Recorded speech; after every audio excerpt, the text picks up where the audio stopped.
A totally normal, boring school day gets flipped upside down when a massive black sphere just spawns on the ceiling, and in a flash mutates a classmate into an absolute nightmare, kicking off a brutal survival game. But let us rewind a few minutes. Jin and his best friend Lee are chilling, complaining about this weirdly freezing spring weather, laughing about some old myth where the sky gets jealous of spring flowers and freezes them out of pure spite. Then, boom, a blinding flash of light lights up the entire room. Cell service instantly drops to zero. Outside the window, they spot this freaky giant tooth creature just blasting energy from its jaw. But before anyone can even process what they are looking at, that giant black sphere drops onto their classroom ceiling. One of the freezing students starts losing her mind, violently scribbling in her notebook while muttering the word Lu on repeat, until her jaw practically unhinges and she twists into a terrifying monster. Total panic erupts. The creature immediately pins down a student, and that black sphere acts like a vacuum, sucking the poor guy completely inside. While this absolute chaos happens inside, a group of bullies outside are actually forcing a bruised-up kid to go poke the monster on a sick dare. Back in the classroom, Jin and a completely terrified girl named Kim are crawling through the wrecked desks.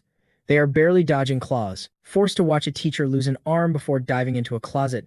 Jin peeks out, nearly getting them both caught, but the monster just vanishes.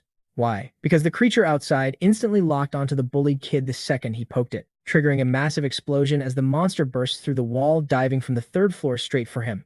Miraculously surviving the blast, Jin, Kim, and Lee manage to group back up. They quickly realize waiting for the military is a massive mistake. Banking on a rescue chopper, they sprint up the stairs toward the roof, only to run face first into those exact same bullies. Lee glances out at the city skyline and spots another creature on a faraway building, swallowing a person whole. And it hits him. This is not just their school, it is the end of the world. Meanwhile, the head bully Tuko completely ignores the apocalypse and straight up slaps Kim for freaking out. A tense standoff starts, but it is cut incredibly short when Jin spots another black sphere floating right behind Tuko's crew. Jin screams at everyone to run for their lives, just as another freezing student mutates, instantly taking out a kid. Everyone stampedes toward the exit, but the new monster cuts Jin off, slamming him brutally against the roof railing, leaving him totally defenseless on the ground with the beast looming right over him. The creature is cornering him and a girl. While everyone else books it, Kim is frozen in fear. Lee suddenly pops up next to her, telling her to breathe, and quickly decides he has to do something to stop this thing. He figures he will not know if it works until he tries. Out of nowhere, the girl in the winter coat tosses something into Lee's hand. She warns him it is super expensive, so he better bring it back. He glances down at what she gave him. Meanwhile, the girl trapped by the monster is paralyzed and sobbing while Jin is on the ground, groaning in pain. The trapped girl is desperately telling herself this is just a nightmare when suddenly heavy footsteps approach. It is Lee. He is screaming at the monster to drop dead, charging right at it. But then, the beast simply lifts the girl into the air, slamming her into the concrete with devastating force. The impact splatters right in front of Jin and Lee. The creature snatches her up again, but this time it brings her straight to its jaws. Lee watches in absolute horror. After seeing her get completely devoured, he starts shaking uncontrollably. He just watches her get swallowed up right before his eyes, his grip slipping until he drops the taser.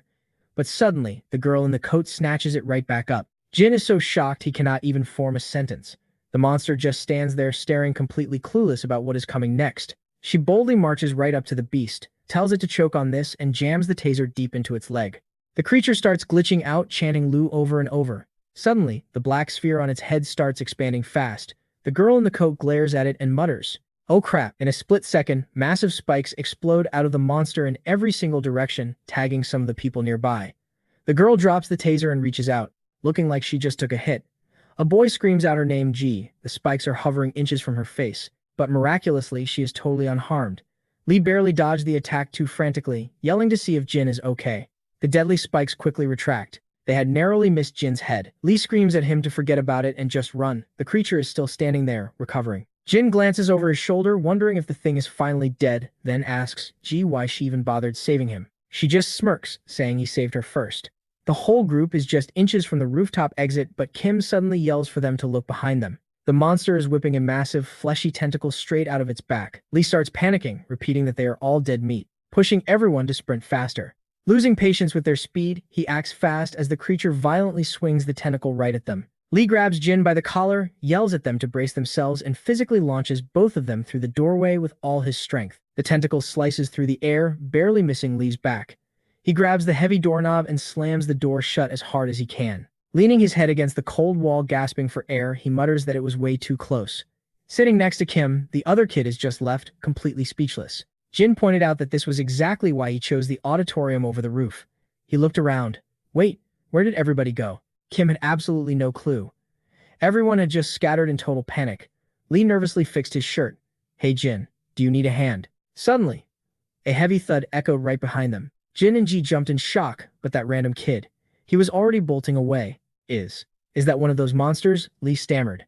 The kid was already halfway up the stairs yelling back, Ji, are you coming or what? A horrible thought hit Lee. Did he just lock people outside? They aren't going to die because of me, right? Jin quickly assured him, I saw it myself. Nobody is left alive out there, but right on cue. Bam! Something violently slammed into the heavy door. Runji screamed and they all sprinted. The thick door was practically caving in under the monster's sheer strength. Jin yelled out, Lee, where do we go now? Smash! The entire door blew off, its hinges crashing into the wall just inches from Jin and Lee. Lee flinched hard in terror, but Jin stared closely at the wreckage. Strangely, there was nothing there, just the lifeless bodies of the victims scattered around. Meanwhile, the scene shifts outside near the balcony railing. Tuco slowly peeked his head up to check the area. Jesse whispered, is that thing gone? Tuco shook his head. No. They both stared at the nightmare, completely terrified, wondering what on earth it was doing there. Suddenly, Tuco caught a weird movement. The beast slowly raised its massive arm and smashed it right through the metal door. The sudden burst of violence made them both flinch. Tuco, who was awkwardly leaning against a wobbly air conditioning unit, bumped it. The metal scraped loudly, the monster's head snapped toward the noise. Tuco nearly lost his balance, but his heart sank when he saw what happened next. The beast gripped the railing and hoisted its massive body up, actively hunting for the source of that noise. Tuco silently prayed, please, just leave. Cutting back to our main group who were completely lost. Lee nervously suggested they make a run for the multipurpose room. The random kid agreed it was a solid plan, and turned to ask what Mr. Lee thought. Jin frowned. Who even is this guy? Lee looked totally confused. Wait, he isn't your friend. Out in the parking lot, the old teacher sat in his car, frantically reciting the Lord's Prayer. He was sweating bullets but kept chanting. He quickly steered the car toward the main gate. Out on the sports field, the monster's ears twitched at the engine noise. It locked its empty eyes on the escaping vehicle. The old man did not stop praying. Freedom was just yards away. But right as he muttered the final words of his prayer, he glanced in the rearview mirror. The creature was sprinting right at him. Get away, Satan, he shrieked in absolute terror. In his panic, he jerked the steering wheel. Crash! The car plowed straight into a massive tree. His vision blurred and his ears were ringing loudly. But he forced himself to check the mirror again. Empty. There was nothing there. Then, boom. The monster landed dead center on the car roof. The heavy metal caved in under its massive weight. It raised a terrifying claw and brutally stabbed through the ceiling. A rapid series of horrific strikes echoed through the air. Back at the school courtyard, a few survivors were hiding. The kid in the purple coat whispered, hold up a second. The girl with glasses squinted. Why is that freak attacking that car? Down below, the beast finally stepped off, leaving the vehicle completely flattened. She did not take her eyes off it. Watching its behavior, a chilling thought hit her. What if that monster was actually guarding that weird object? Meanwhile, at the multipurpose room, Kim slowly cracked the door open, holding her breath just in case a monster was lurking inside. The coast was clear. Lee and Jin slumped down, totally exhausted. Jin pointed out that the door could not be locked properly. Would locking it even stop those things? Lee muttered. Traumatized by all the chaos, Kim suggested. Maybe we can wedge a broom under the handle. Jin let out a heavy sigh. It looks like we will have to move to a regular classroom instead, he replied. But suddenly, he stopped. He stared blankly at his trembling hands. The sheer horror of the situation was finally sinking in. This nightmare was real. Ji tapped on the wall, snapping him back to reality. Hey, she asked sharply. How exactly did you know that freak was going to show up on the roof earlier? Jin looked up, struggling to find the right words. Because, he started, I actually watched someone mutate into one of those things. He went on to explain the bizarre process. Right before they turned, a creepy black orb floated right above their head. Lee gulped. You mean, like the one stuck to the monsters right now? Jin nodded grimly. He explained that once the dark sphere showed up, the person's skin turned ghost white.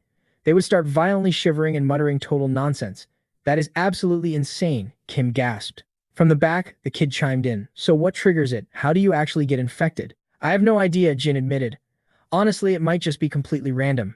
Lee's eyes went wide. Wait, run that by me again. You. I saw it happen on the roof, Jin repeated. I didn't get a perfect look, but right before changing, the guy kept whining about freezing to death and having a major panic attack. Ji quickly pieced it together. Okay, so the warning signs are obvious. A floating black sphere and extreme chills. Oh my god. How many more of them are inside this school? Kim asked nervously. Lee swallowed hard. For our own sanity, let's just pray those two we saw are the only ones. No, Jin warned darkly. The absolute worst-case scenario is one of us turning into a monster. Listen to me. If anyone starts feeling freezing cold, or having a severe panic attack, you need to tell us immediately. Kim hugged her arms. And what exactly happens if I speak up? Well, duh, we'd run for our lives, Lee blurted out. It's the only way we survive, Ji calmly stepped in. Ditching the infected before they fully mutate is definitely our safest play. Pointing across the room, she declared, all right, let's do a symptom check, starting from that side. Taking the lead, Jin began grilling everyone with a series of intense questions. What about food and a bathroom break? The kid was practically squirming, saying it was an absolute emergency. Kim pointed out they were a safe distance from the monsters, but she still wasn't totally sure about stepping out. Lee brushed it off, saying the restroom was right around the corner. Just get in, get out, and they'd be good to go. Lee even joked about what else could possibly go wrong. She hesitated, wondering if unlocking the door was really a good idea. But Lee insisted they just let the kid do his business, as his hand wrapped around the handle. For a second, the door stayed shut until it let out a slow, creepy creak as it swung open. Lee peeked just an inch outside and instantly froze. Sitting right out in the hallway was that black sphere, a nasty gooey slime, tangled up with some kind of beast. Clueless, the kid tugged his shirt, asking if Lee could walk him to the toilet. Lee shot him a death glare. Zip it unless you want to die. Kim and the boy instantly froze like statues. Jin was in total shock, stunned that the thing had tracked them all the way down from the roof. Ji whispered, asking what that weird noise was. Lee muttered that he definitely heard something moving. Without warning, the creature burst apart, its body melting into a puddle. Panicking, Kim begged them to just shut the door. But Lee was completely speechless, his eyes locked on the hallway. Finally, Lee gasped. A person, wait no, the monster. It looked like the beast had morphed right back into a human. Jin shook his head, saying that was completely impossible. Ji was already peeking through the crack. Sure enough, a human figure was sprawled on the floor, totally tangled in creepy veins. The kid stuttered nervously, asking Ji if that was actually a human being. She nodded, saying it sure looked like one, but clearly infected with something terrible and looking pretty rough. Kim nervously asked if whatever they had was contagious. A cold sweat dripped down Jin's face. As it hit him, these people might still be alive inside. He admitted that technically, yes, but nervously asked if Lee was actually suggesting they try to save the guy. Jin started rambling about some zombie movie he saw where a character never turned, even after getting bit. As Lee tried to wrap his head around it, Jin kept pushing his theory, guessing that maybe this person had some super rare antibodies. Ji chimed in, saying that actually checked out. If someone could go from a monster back to a human, it meant there had to be a cure. Kim's eyes went wide, wondering if figuring out the secret meant they could save everyone. Lee raised an eyebrow, asking if they were basically saying they would totally regret leaving this person to die. Jin shot him a dead serious look, confirming that was exactly his point. He urged everyone to make a choice right now. Lee agreed, knowing they had to move fast. Slowly, they pushed the door to the multipurpose room wide open. The kid was shaking with fear, whispering, "What if it's just a monster?" Wearing a human disguise, Kim bit her lips silently, praying they'd all make it out alive. Lee laid down the law. Right there, anyone who bolted would be left behind. Jin nodded, warning everyone to keep their eyes glued to the body just in case it morphed again. Ji checked in on Lee's roof injury, worried it might slow them down if they had to run for their lives. Lee brushed it off as a scratch, pointing out his main concern was that the guy on the floor didn't even look like he was breathing. Lee ordered someone to poke him. Jin immediately pointed out that Lee was the closest one. Lee muttered an insult under his breath and stepped up to do it himself. He was just reaching his hand out when Jin suddenly warned him to watch out.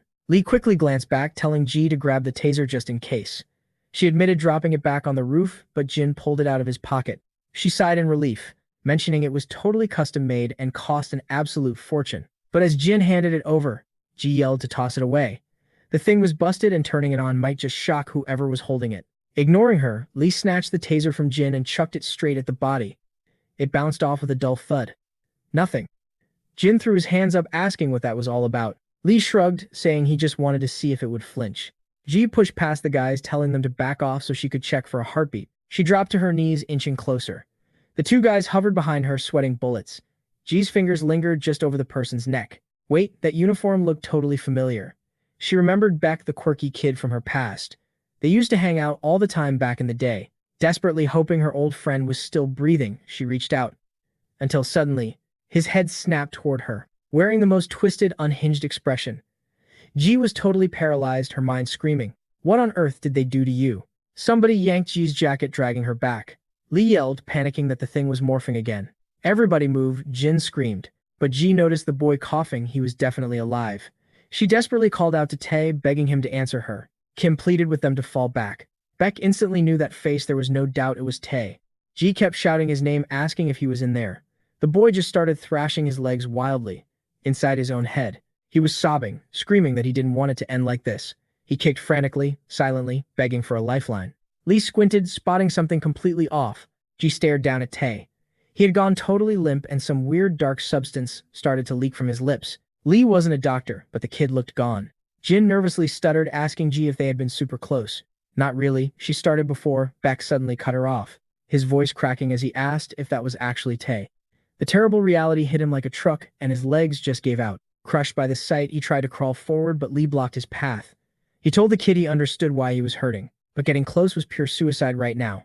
Baek completely broke down, sobbing, forcing Jin to grab his shoulders and yell, "Snap out of it." Ji stood frozen, her eyes locked on Tae. It hit her that right before he passed away, he was literally begging to live. And right after those words, he just went completely still.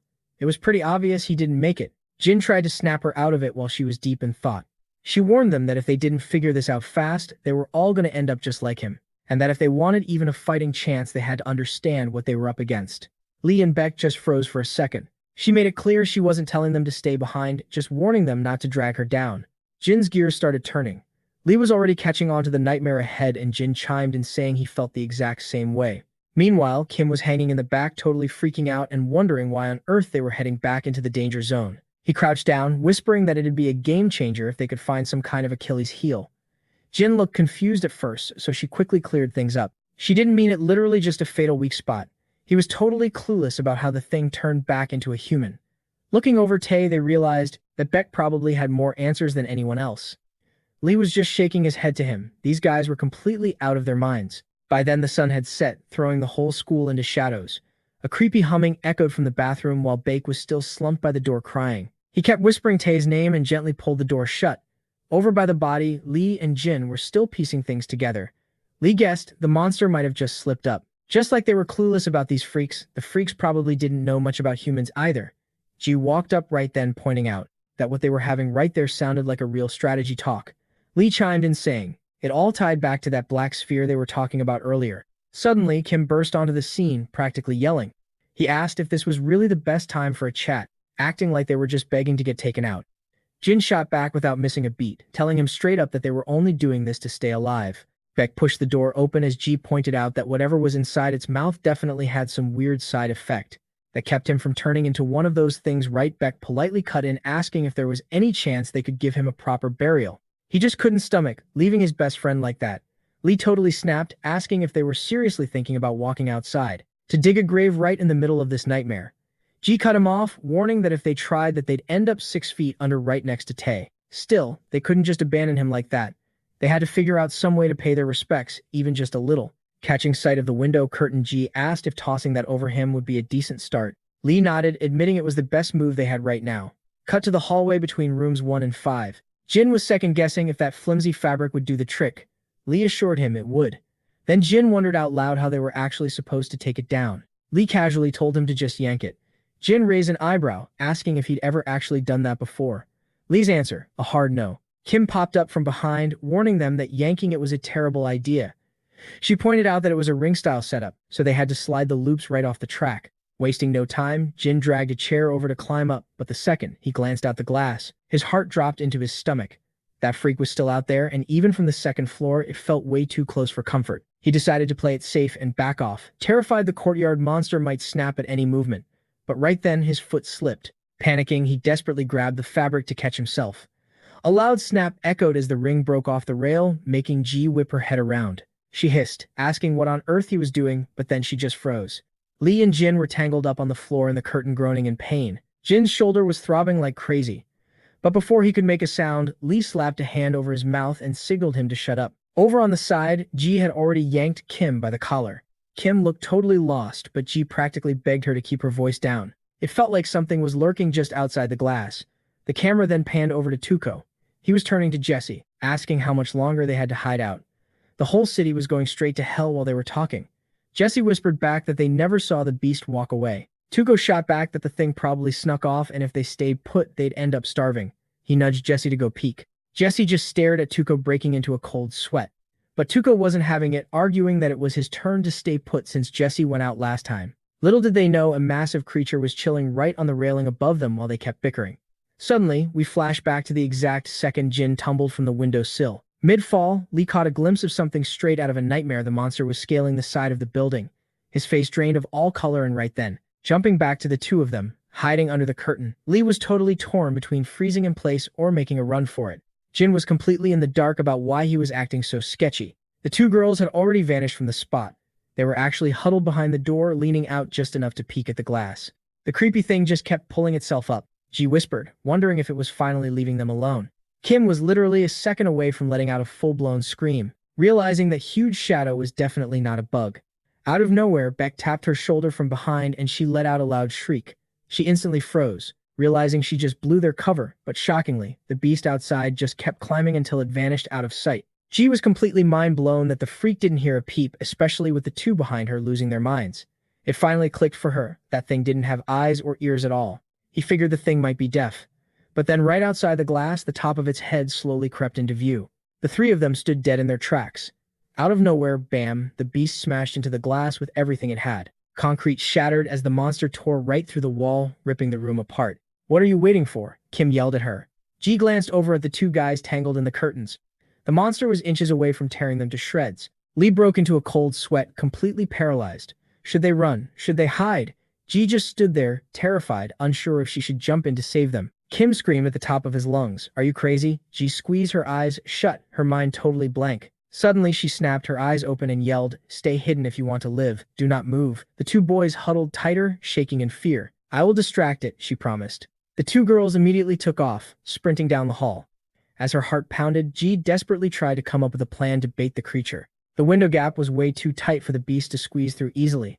She stopped dead in her tracks. What was she doing? This was a terrible idea. With the monster wedged tightly in the broken frame, this was their golden ticket out of there. The girls spun around, locking their eyes on the exit door. What is that noise?" Kim stammered. They crept toward the door on their tiptoes. Ji peeked outside, and all the blood drained from her face. Now let's rewind 5 minutes to see what Tuco and Jesse were up to. Jesse let out a heavy sigh. He stood up to see if the coast was clear, but then a voice echoed through the room.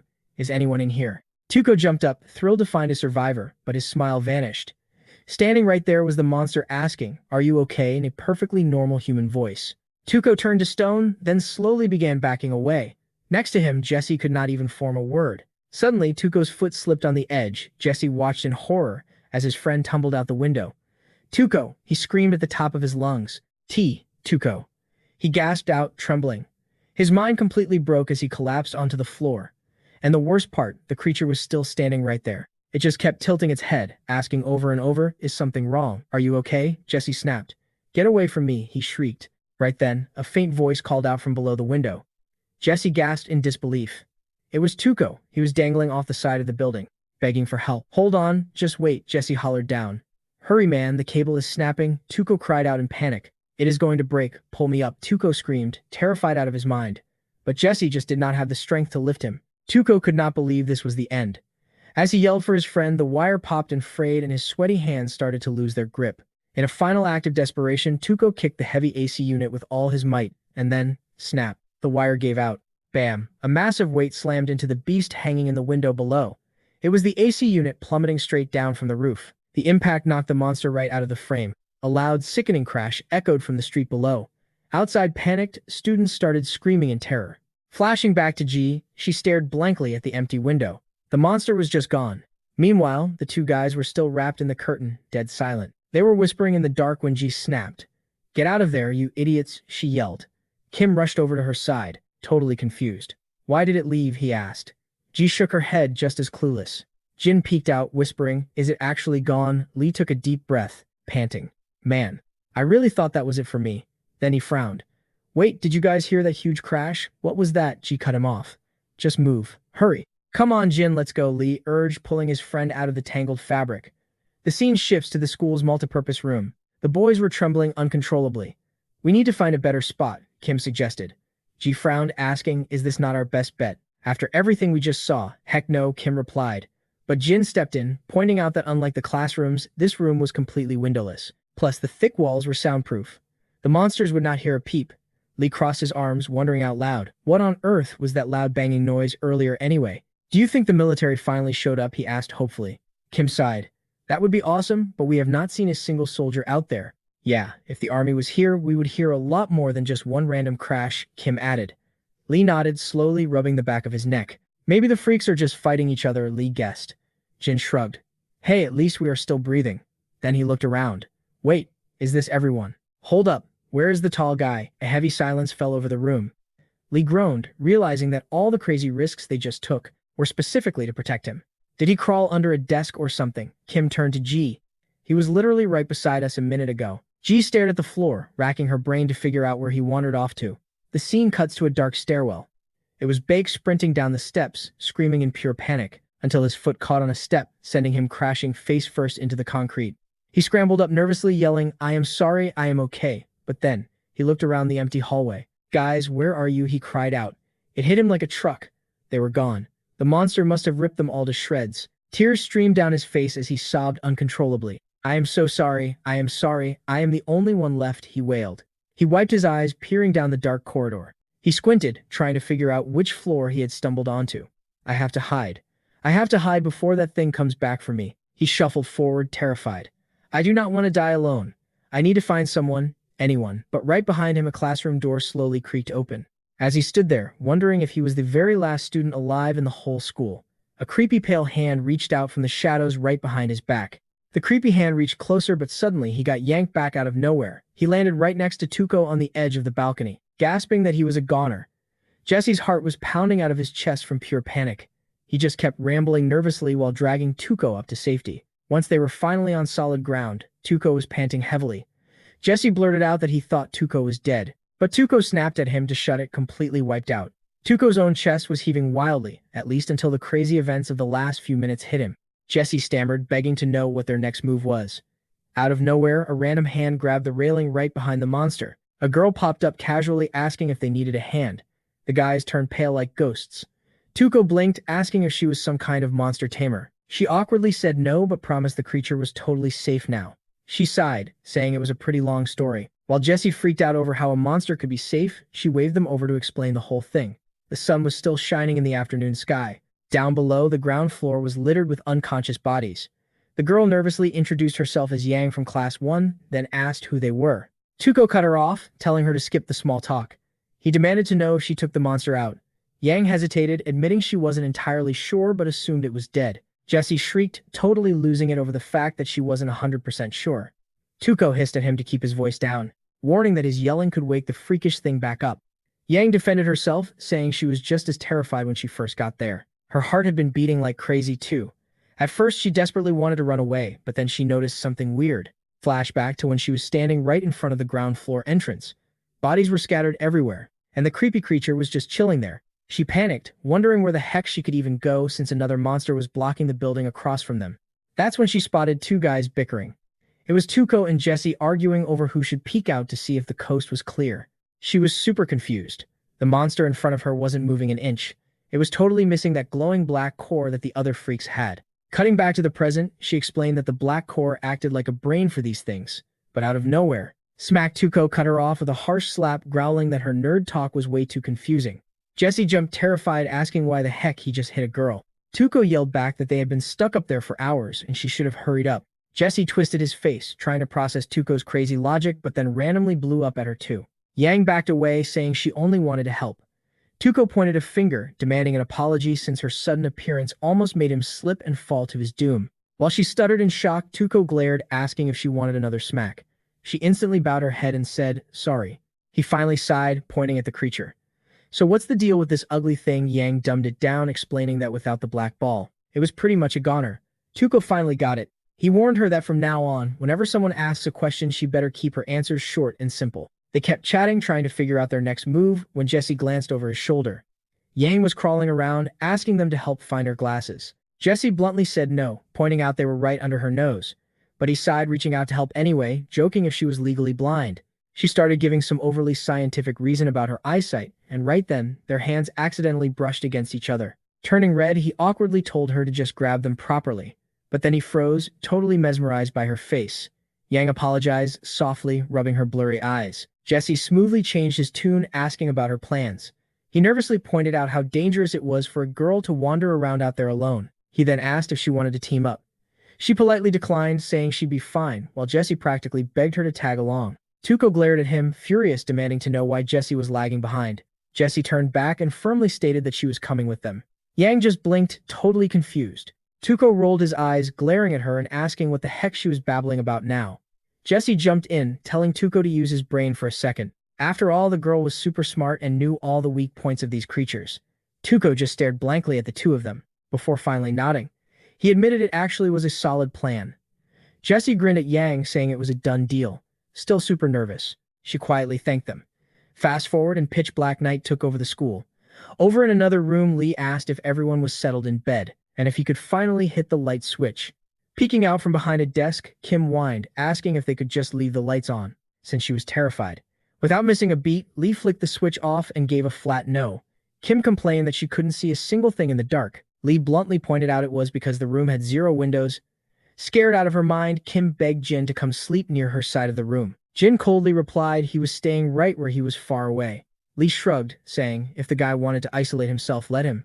Lee then laid back down, whispering how he hoped he'd wake up from this crazy nightmare soon. Kim just kept whining about being stuck on a freezing hard floor, when literally yesterday she was tucked into her cozy bed at home. In the dark corner, Jin stayed totally silent, his mind entirely focused on his mom's safety. He hoped her neighborhood was clear of those freaks. He had already seen 3 of them just today. If she just locked the doors and stayed inside, she had to be okay. Tossing and turning, a heavy thought hit him. Would he even make it through tomorrow alive? The horrifying face of the very first monster flashed in his brain. Even if they hid and survived the night, these things were just going to keep multiplying like crazy. Survival was only going to get tougher. Tomorrow, the day after, a week from now, even if they somehow managed to hold out, the inevitable was waiting. Snap! Jin blinked as someone called his name. It was Lee, asking what was going on in that head of his. Jin had been sitting there with a heavy scowl. Lee told him to drop the useless thoughts and clear his mind, because right now, getting some decent sleep was the only way they would survive tomorrow. Jin just stared at him, quietly muttering that he wasn't just wondering if the military would show up in the morning. Lee scoffed, totally calling his bluff. Sure, everyone was on edge, but Jin would be fine. Out of nowhere, the quiet girl dropped her full name, Ji Sulji. Lee let out a chuckle at the random timing while Jin just looked confused. Kim smiled, telling her it was a really pretty name. Ji mentioned the tall guy was Beck, who claimed to be 190. Catching on, Jin gave his own name, making sure to add that he was 175, which made Lee roll his eyes, asking why height even mattered. But he immediately introduced himself as Lee Shin, clocking in at 178. Then Kim happily jumped in as Yujin, Kim, telling Ji they could drop the formalities and just speak casually. Breaking the ice, Jin asked if anyone knew the time. Lee sighed, saying his phone was shut off to save battery. Kim chimed in with the real question, asking if anyone else was starving. Lee groaned, begging her not to bring up food, or he might actually die of cravings right there. Ignoring him, Kim started rattling off a list of delicious dishes. Lee crossed his arms, acting tough and claiming it wasn't working on. But Jin was already drooling, dreaming out loud about a huge plate of spicy pork. Lee snapped, calling him a total jerk for making it worse, before glaring at Jin's awkward posture and asking if he seriously planned to sleep like that. Jin winced, explaining his injury made his back ache if he laid flat. Lee just turned away, muttering that he was guaranteed to have nightmares tonight. But suddenly, thump, something bumped against the door.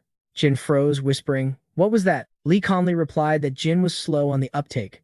That noise had been going on for a while now, and he had been trying his absolute hardest to tune it out. The problem was ignoring monsters wasn't exactly easy. Jin nervously said there was no way he could sleep through this, until a soft, deep snore broke the heavy silence. Kim turned around in disbelief, asking if Ji was actually out cold. The guys stared at the sleeping girl, honestly blown away by her absolute nerves of steel. As the dark night dragged on, the two guys took her lead, their exhaustion finally pulling them into a deep sleep. A familiar sound echoed, water running from a kitchen faucet. Jin was lounging comfortably on his couch at home. His mom called out, asking if he wanted an apple. He waved it off, telling her to come relax and watch TV instead.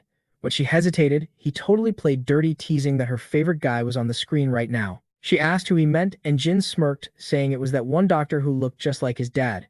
He kept his eyes on her back as he spoke, when suddenly her head twisted around with a slow, unnatural creak. She asked if she should come watch with him too. Jin recoiled in pure horror at what he saw. Gasp! Jin shot awake in the dead of night. He looked down and realized Kim was clinging tightly to his arm in her sleep. His face instantly flushed beet red from the crazy proximity. He had never been this up close and personal with a girl before. Panic set in as he desperately tried to remember if he had grabbed her first, or if she had cuddled up to him while he was dreaming.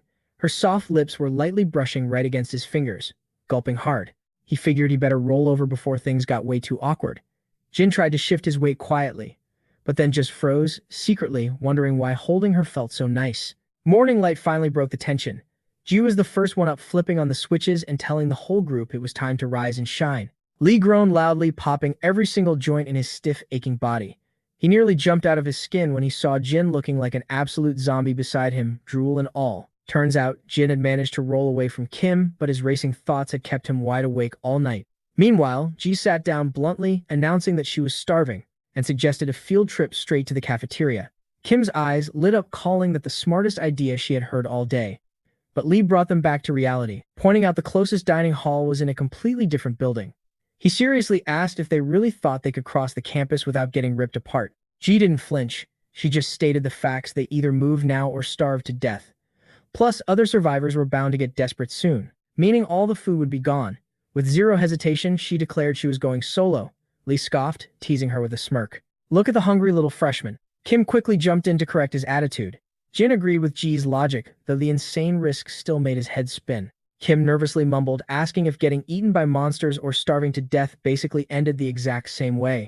Lee gave a grim smile, replying that starving was a way slower, more agonizing way to go. He let out a heavy sigh, admitting that if they were doomed regardless, they might as well go down swinging. Locking eyes with Ji, he boldly stated he wasn't about to let her wander off alone. Jin snapped into tactical mode, insisting they desperately needed a solid route first. They had to find the absolute safest path to avoid trouble. But Ji coolly countered that the shortest route actually was the safest. Plus, they had an important pit stop to make before hitting the cafeteria. The view shifted to the eerie entrance of the women's restroom. Lying right there was Tae's lifeless body, silently covered up. Jin carefully pushed the creaky door open. The squad's first mission was raiding a nearby classroom to secure some empty backpacks for their supply run. Seeing the absolute mess inside, Jin whispered, asking if they should try a different room instead. Kim quickly nodded, agreeing that it was a much better idea. They quietly snuck over to classroom 4. Everyone started grabbing whatever decent bags they could find. Kim excitedly yanked one off a desk, playfully demanding Jin find her something cute, totally ignoring Lee groaning about her priorities in the background. Jin just sighed and started digging through the piles. Meanwhile, a quick glance at the campus map confirmed their ultimate target. The cafeteria was sitting on the first floor of Building 2. To get there, they had to choose between 3 different connecting bridges, one on every floor. As they crept forward, Jin's brain went into overdrive, calculating every terrifying possibility. No need to take the 3rd floor. Sticking to the 2nd floor, right where they were, was the smartest move. That is until they spotted a terrified girl hiding inside a classroom. When the others asked why Jin froze in his tracks, he just pointed. "Someone is in there," he whispered. The girl was rocking back and forth, mumbling apologies on repeat. Lee frowned. "She is in no shape to answer questions right now." They stared at her, terrified she might be turning into one of those things. But then she looked up and asked, "Are you guys not leaving?" She sighed, saying there was nothing they could do to help her anyway. "Well, maybe just swing by the cafeteria and grab a piece of bread for us to share." Kim scoffed, saying she almost felt bad for her. Then the girl shifted her focus right back to Jin. He told her they were already heading that way. Suddenly, her face twisted into this creepy look and she started crawling right toward him. "You are really going to the cafeteria?" she asked. Jin backed up, demanding to know what her deal was. Tears filled her eyes. She confessed she had left her friend completely alone down there and ran for her life. She grabbed onto Jin, begging him to save her friend. Jin just stood there, totally confused. Save him from what exactly? She started stammering, swearing the cafeteria was totally empty, yet she kept pushing him to go down there. Jin turned around to get Lee's take on this, but the hallway was completely empty. His friends were gone. He panicked, knowing he had to warn them fast. The girl saw him trying to leave and lunged, wrapping her arms around his legs. She screamed at the top of her lungs, demanding he let his friends walk into the trap, just so her friend could escape. Jin snapped. "Are you out of your mind? You are using my friends as bait." She yelled back that she would let him live, and she did not care how many people had to die as long as her friend survived. Jin stared down at her in pure disgust. This girl was completely unhinged. Meanwhile, the other 3 were already making their way to the cafeteria. Lee muttered, "Man, I really hope those monsters cleared out last night." Kim looked over her shoulder. "Hey, where did Jin go?" Lee spun around, totally shocked, since he thought Jin was right on their heels. Should they turn back? Ji shushed them. "Keep it down, we are basically there." But Kim shook her head, insisting they needed to wait for him. Ji sighed. "Fine, you guys wait here. I am going ahead to check things out." Kim grabbed her arm, pleading with her to just stay put. Just give him 3 more minutes, Kim begged. But Ji suddenly took off running. She had spotted someone slumped over in the distance. Her heart pounded. Could that be Beck? Desperate to find out if it was really him, she sprinted down the hall as fast as her legs could carry her. But the camera reveals a chilling sight. That person was hooked up to gross pulsing monster veins. Back in the classroom, Jin was still fighting to get the crazy girl off his legs. Having enough, he kicked her right in the face to break free. He scrambled to his feet as the girl rolled on the floor in pain, turning his back on her. If my friends get hurt, you are dead, he growled. She just screamed back that she did not care. Without wasting another second, Jin bolted out the door to save them. Up ahead, Ji was getting closer to the body on the floor. She could only make out a hand and some hair pushing her to run even faster. Suddenly, Lee grabbed her shoulder, stopping her dead in her tracks. Do not just run up there. We need to be careful, he warned. He wanted to fall back to the multipurpose room first. But what if it is Beck? She yelled back, her eyes locked on the slumped figure. We cannot just leave him. Lee scoffed. What are the odds of that? Knowing that idiot, he is probably safely hiding in a closet somewhere. But as Lee took a hard look at the person lying there, his confidence faded. It really did look exactly like Beck. Shaking, Kim asked, should we use the taser like we did last time? Lee shook his head. What good would that do? Last time we just threw it, because we were freaking out. He squinted at the body. The hand actually looked completely human, totally different from what happened to Tae. There were no creepy tentacles wrapped around him either. From a distance, he looked totally normal. But then Ji's face went ghost white. Kim and Lee froze as she whispered, he just moved. She pointed out that his hand was twitching, meaning he was still alive. Hearing that, Lee made his choice. If that was really a human, there was no way they were leaving him behind. Ji brushed Lee's hand off her shoulder. I'm going in first, she declared. Lee pushed past her. Stop acting tough and get behind me. Ji stuttered, begging him to let her do it, but Kim interrupted, asking Lee if he was seriously going to walk right up to it. Lee was already creeping forward. His hands were shaking as he called out, Beck, is that you? He took another slow step. Suddenly, the hand on the floor twitched hard. Just then, footsteps echoed down the hall. It was Jin. He had finally caught up, screaming at the top of his lungs to abort the cafeteria mission immediately. Lee glanced back, totally confused. What did you just say? But before Jin could explain, Lee felt something shift right next to his leg. The body on the floor shot its arm out, holding a weird pitch-black sphere. Lee watched in horror as the black sphere swelled up and exploded into a mass of sharp, slimy tentacles. Jin slammed on the brakes, frozen in terror. Lee tried to jump back, but the tentacles had already boxed him in. They whipped out, wrapping tightly around Ji, while Kim managed to run back toward Jin. What the hell is going on? Jin yelled, rushing forward to help. But Lee screamed at him to stay back. Jin could only watch helplessly as Lee struggled against the grip. Just run. Save yourself, Lee shouted as both he and Ji were pulled down by the monster. Jin felt his mind completely shut down. The screams around him turned into a muffled echo. A desperate voice in his head screamed at him to jump in and save them. But Jin knew the harsh truth. If he charged in right now, he would just be throwing his life away for nothing. He stood completely still, racing to figure out a plan to get them out alive. A light bulb went off and he clenched his fists, ready to make his move. He was just about to strike until Lee choked out one final word to him. He muttered that he wouldn't hold it against him, calling him a total fool. Jin just stood there, stammering over his words, until out of nowhere, those massive appendages snatched Lee away. In a flash, all three of them were ripped down to the darkest corner of the hallway. Jin broke out in a cold sweat, his trembling hands still reaching out into thin air. The only thing left behind was Kim's backpack lying in a totally empty hall. Jin tried to convince himself that he was just about to jump in and rescue them. He was in total shock, mumbling over and over that he was going to help. But then that creepy girl popped up out of the blue, demanding to know where her buddy went. Jin glared back at her without saying a word. Then it hit him. If his crew got hurt, she was going to be finished. He slowly turned around, warning her that he wasn't playing games. But as he stood there paralyzed, she just kept nagging him about her missing friend. Down below, the staircase led straight into the cafeteria. But wait, a weird noise started echoing from one of the rooms nearby. A shadowy arm lifted up, and suddenly a student was tossed right onto the floor at the monster's feet. The kid was coughing hard before blacking out completely.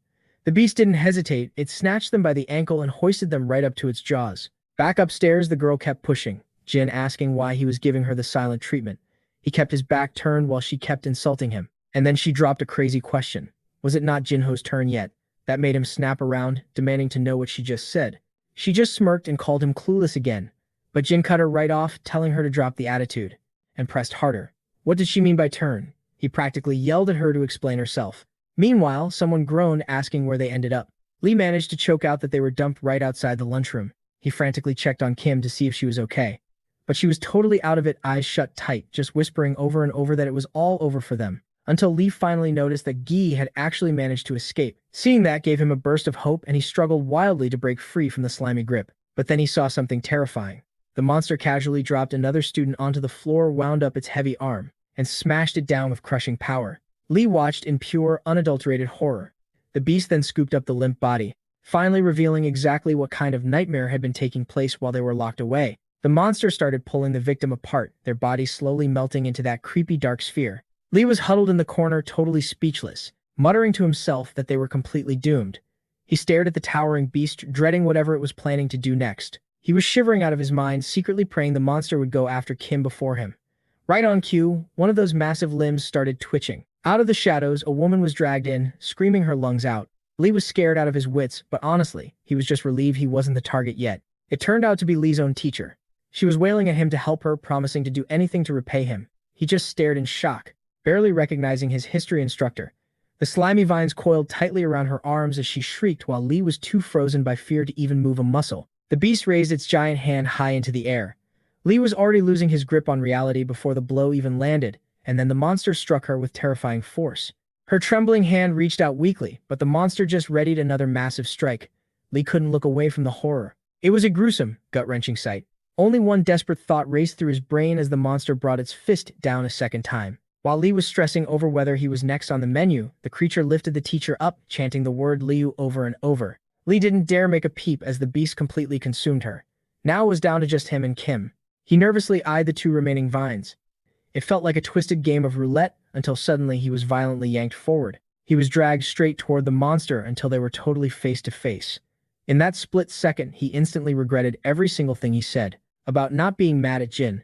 As the creature began curling its arms around him, Jin suddenly shouted at it to hold up. Jin glared at the beast, mocking it by asking if it shouldn't pace itself with all that snacking.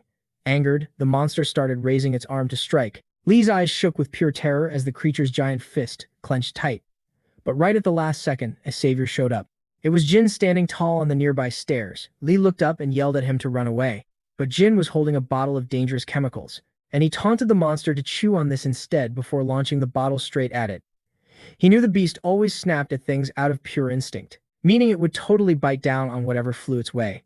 But Jin's blood ran cold when he noticed the creature's dark teeth were completely gone, which meant the chemical mix had slipped right through the gap. Lee was absolutely horrified, panicking over what this fool had just pulled. Jin frantically dug through his pockets trying to find another weapon, but before he could, the beast whipped one of its vines around and swatted Jin with crushing power. All he could see was a huge cloud of debris erupting on the staircase. He could only whisper Jin's name in pure shock. Jin was laid out flat as the slippery appendage slithered closer. He groaned in a daze, barely feeling the impact before the monster snatched him up while hacking aggressively. Jin was gasping for air as the creature slowly started dragging him right into that terrifying dark sphere, chanting that same creepy word Liu over and over as the dark orb slowly began to grow. The scene then cuts to someone standing outside the school grounds. It was Ji. She had sprinted her way to safety. Her eyes were locked on a specific spot, completely determined. She knew they couldn't take down this beast all by themselves, if they couldn't pull that off. She locked eyes with the monster on the court and let out these exact words. "You're gonna have to help us out." Ji stared at the beast. It didn't even flinch. Suddenly she screamed, calling that thing Jawbone. A chill ran down her spine. She couldn't believe she just said that out loud, but dead silence. She just stared at it. Why wasn't it moving? It heard her perfectly just a minute ago. She muttered that they were running out of time. Before this thing was so aggressive, but right now, nothing. Not a twitch.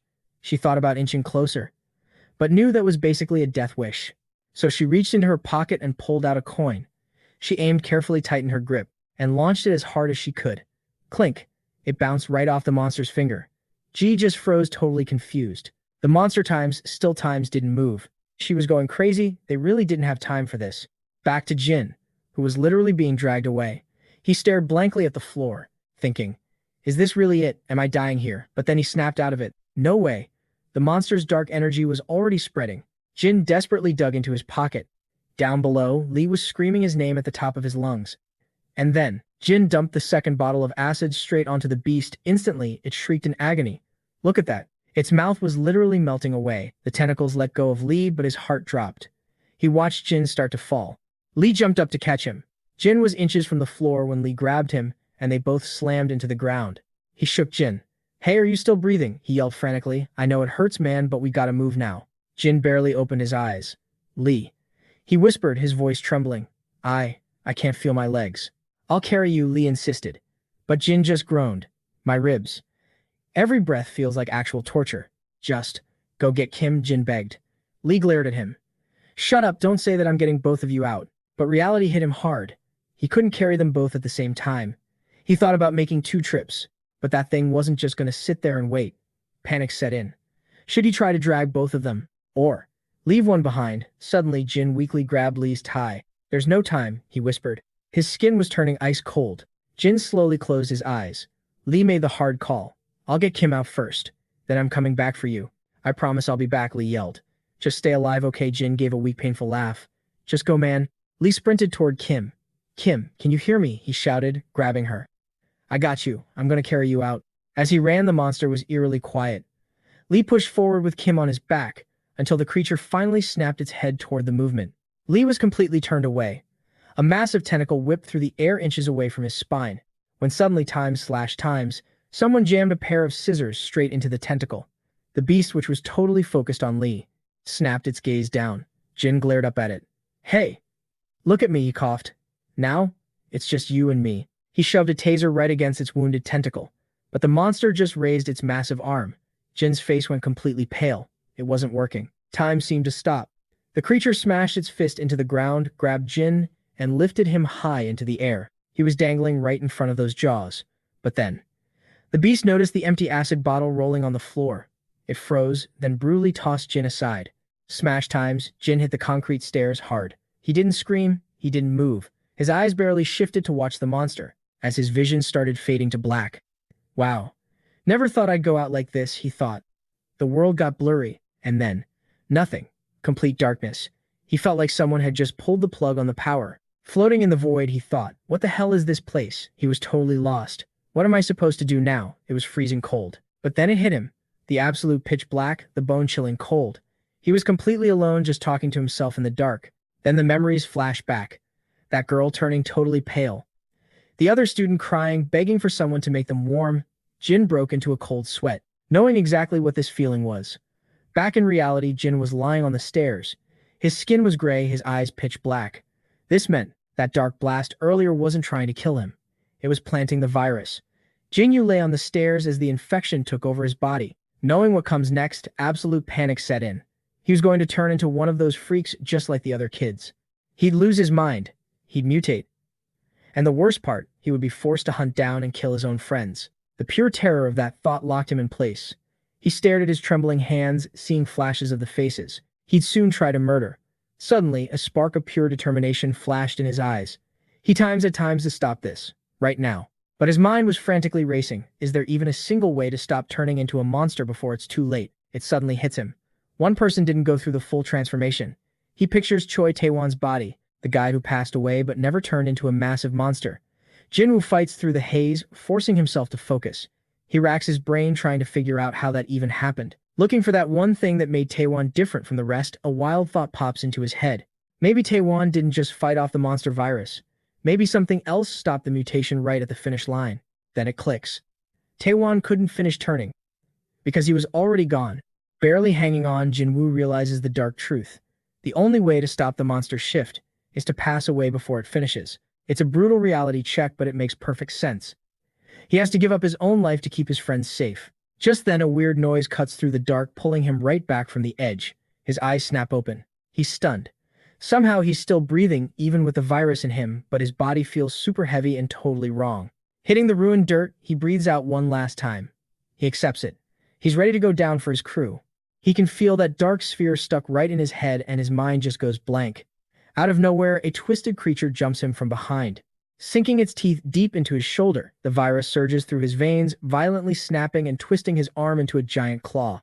Meanwhile, the girl who completely failed to get the giant's attention walks right out into the open field. She marches straight toward the giant beast. When those creepy eyes finally lock onto her, sheer terror washes over her. But honestly, she's just glad it's finally paying attention. The problem is the thing just stands there dead still. She has to get way closer to make it mad. She takes a quick peek back at the school. Did she go too far? Will it even follow her to the trap? Doubt starts creeping in. What if her friends are already gone? No. She shakes off those dark thoughts, refusing to just give up and cry. She takes a deep breath and gets ready. If she messes this up, it's game over for everyone. All of a sudden, the huge monster lets out a bone-chilling roar. Instant regret hits her like a truck. This was a terrible idea. She takes one shaky step back, but the beast is already moving, launching its massive body straight into the air. It crashes down right in front of her like a meteor. Absolute panic takes over. She wasn't ready for this at all. She throws herself out of the way just a split second before the monster smashes into the ground where she was standing. Hitting the dirt hard, she skids across the grass. She looks back, completely shocked that she's actually still in one piece. The monster is hidden behind a massive dust cloud. This is it. This is her window to move. The dust clears just enough to show its giant hand buried deep inside the busted concrete stairs. The creature looks dazed, totally confused by its own crazy power. It had literally crashed right through the front of the school. The girl stares from the field, blinking in confusion. What on earth just happened? She's praying. The thing is stuck in the rocks and can't chase her. But the pure fear on her face says it all. She still needs to drag it further out. Gathering every ounce of courage, she turns around and sprints. She's going to finish this job. But right as the monster's huge hands start ripping free from the rubble, something shoots straight out of the dust cloud. She freezes, totally paralyzed on the running track. All she can do is stare at this brand new nightmare. A totally different, creepy spider monster crawls right out of the ruined school. Her brain just can't process it. She was so not ready for a second attacker. While this new freak gets ready to fire a dark sphere right from its head, the twisted mutant still inside the school starts charging up a dark ball of its own. Its creepy arm pulses as crazy energy packs into its hand, gripping this finished ball of doom in its weird claws. It leans back, lines up a shot down the ruined hallway and throws that thing with insane power. It flies straight for the window at the very end. From inside the building, a gross fleshy vine shatters the glass. It blasts right out into the open air. The mutant hand is tightly gripping that familiar black sphere, the starting point of the virus. The monster locks its eyes onto a single student running for his life through an alley right outside.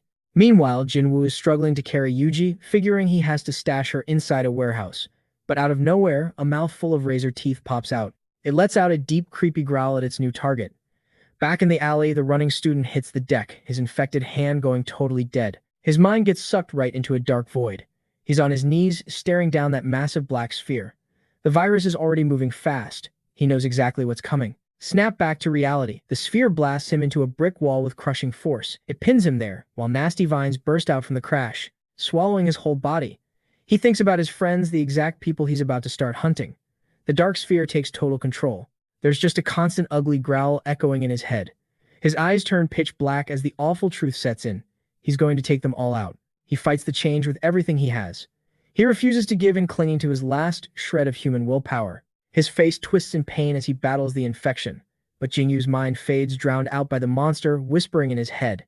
Bones snap as his hand turns into a jagged claw. The mutation speeds up, ripping his neck apart to form a hideous spiked jaw. And a pitch-black core pulses at the center of his chest. Jingyu is gone now, completely replaced by a mindless beast. The creature stands perfectly still on the stairs. Suddenly, its warped arm snaps forward, firing the black sphere like a cannonball. The dark orb rips through the air at blinding speed.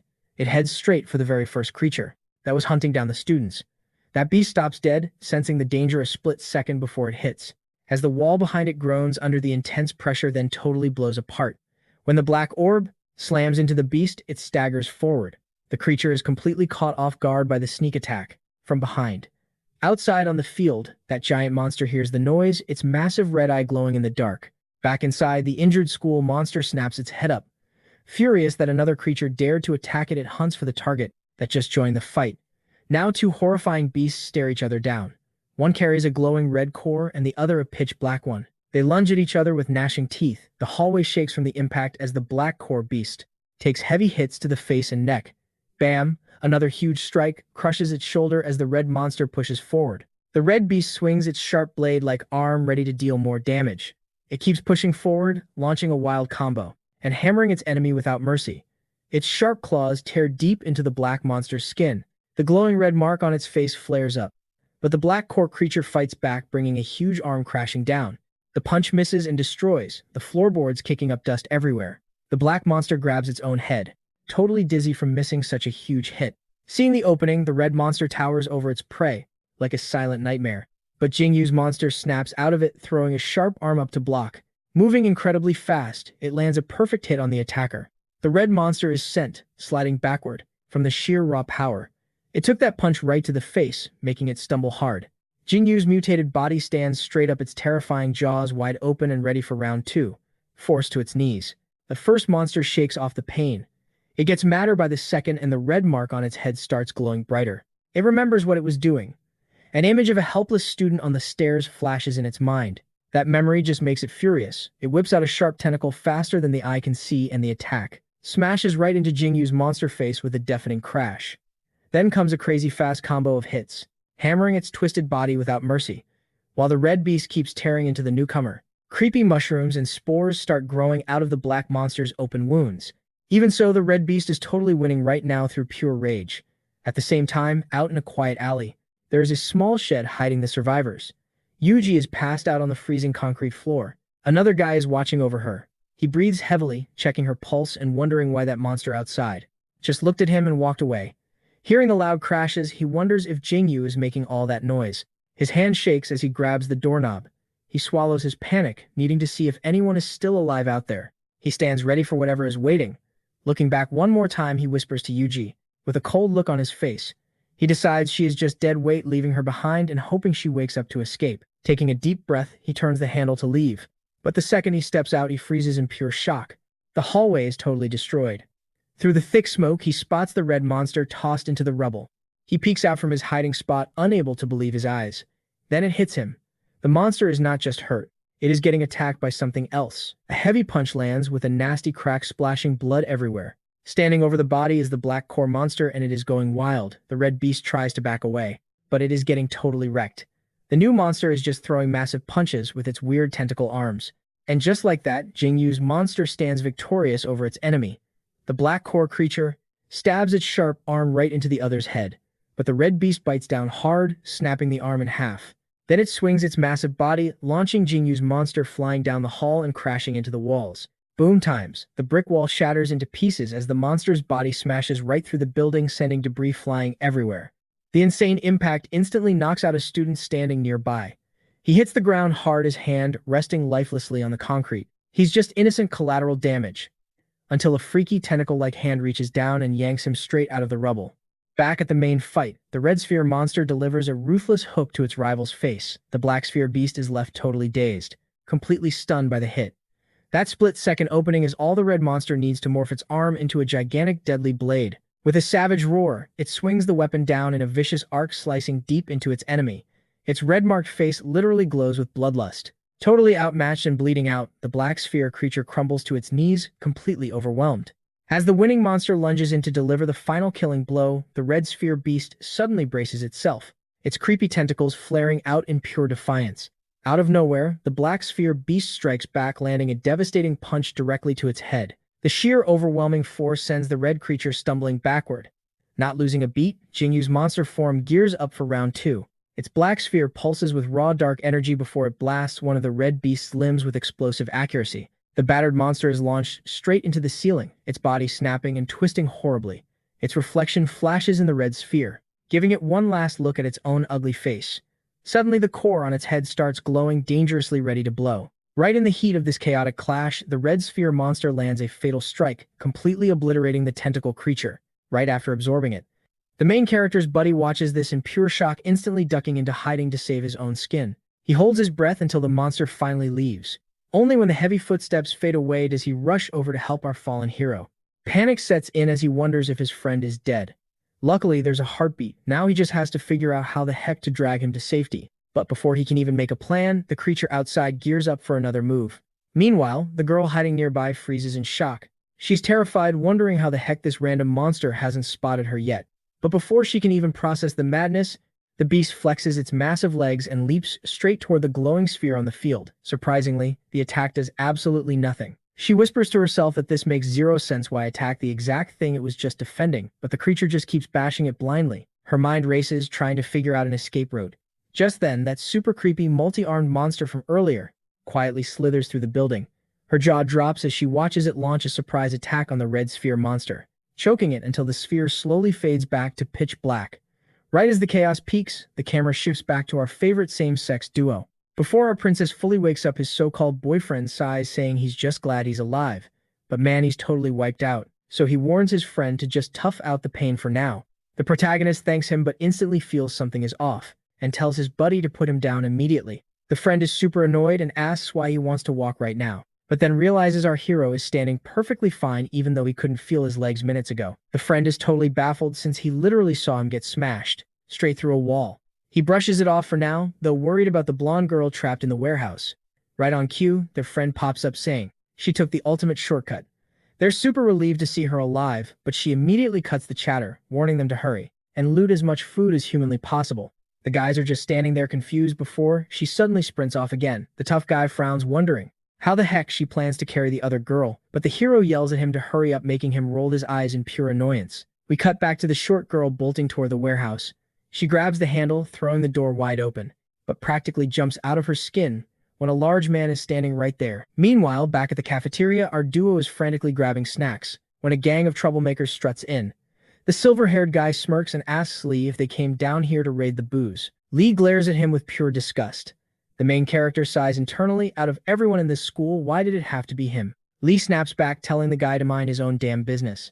As they argue, our hero stares at a girl in the group trying to figure out why she looks so insanely familiar. The realization suddenly hits him like a truck. Lee notices him staring and asks what's wrong. But before he can answer, one of the punks gets pissed that our hero is staring at her. Another gang member just laughs, asking why he looks like he got hit by a bus. It finally clicks in the hero's mind that girl is Sujin, the exact same person who morphed into a monster earlier. A flood of crazy memories rushes back into his brain, unlocking blurry flashes of being trapped inside that beast's body. Seeing his face turn completely pale, his friend shakes him and asks what's going on. Swallowing hard, he whispers that this is going to sound insane, but he was literally that monster from before. Lee just stares at him like he's lost his mind and tells him to just hand over the ramen noodles. The hero passes them over, practically begging his friend to believe him, but Lee completely ignores the crazy talk. The silver-haired punk bursts out laughing, asking if he smacked his head too hard, while someone else mumbles that they'd better get out of there fast. Our guys agree to table the weird talk for later, but Lee secretly remembers the bloody scene. He can't help but question if that's actually true. Meanwhile, as the rest of the group is busy scavenging for supplies, the two keep chatting. That is until Lee cuts off our main guy's explanation, urgently telling him they need to move. Caught off guard, our hero asks where they're heading. Lee replies that they're making a run for the storage space in the multipurpose room. But just as they're about to take off, that same girl from earlier steps in. Lee bluntly asks who she is. Before she can even get a word out, he makes it crystal clear that he wants nothing to do with anyone hanging around that gray-haired. As the guys turn their backs to leave, she drops a bombshell, confessing that those bullies use her as a punching bag every single day. That stops them dead in their tracks. Our hero asks if she's being held captive. She hesitates, carefully weighing her words, and finally nods yes. The boys immediately start whispering about how to handle this, though our main guy knows deep down that the clock is ticking. Unfortunately, the bald musclehead eavesdrops on them just as they promise to come back and rescue her later. This sends him into an absolute rage. He genuinely thinks these guys are trying to steal his precious own away. Completely lost in his own delusions, he screams at them to back off, leaving the whole room staring at him like he's lost his mind. Ignoring the crazy outburst, Lee tells the girl to sit tight while they make their move. She quietly agrees.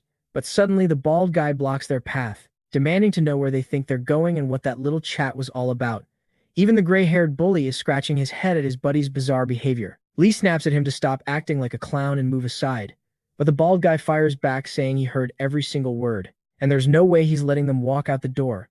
Flabbergasted by this sheer stupidity, Lee asks if he's completely blind to the apocalypse happening outside. The bald guy scoffs, making it clear he doesn't give a damn about the monsters roaming the halls. He threatens to crush Lee right here and now, even if it means they both end up as monster snacks. Our hero just watches in disbelief, totally baffled as to why this guy is throwing such a massive tantrum. The camera cuts.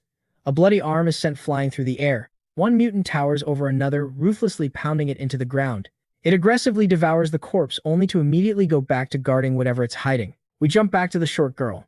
She glares at the heavy-set man, demanding to know who the heck he is. He jumps, gasping that she scared him half to death before nervously asking who she is.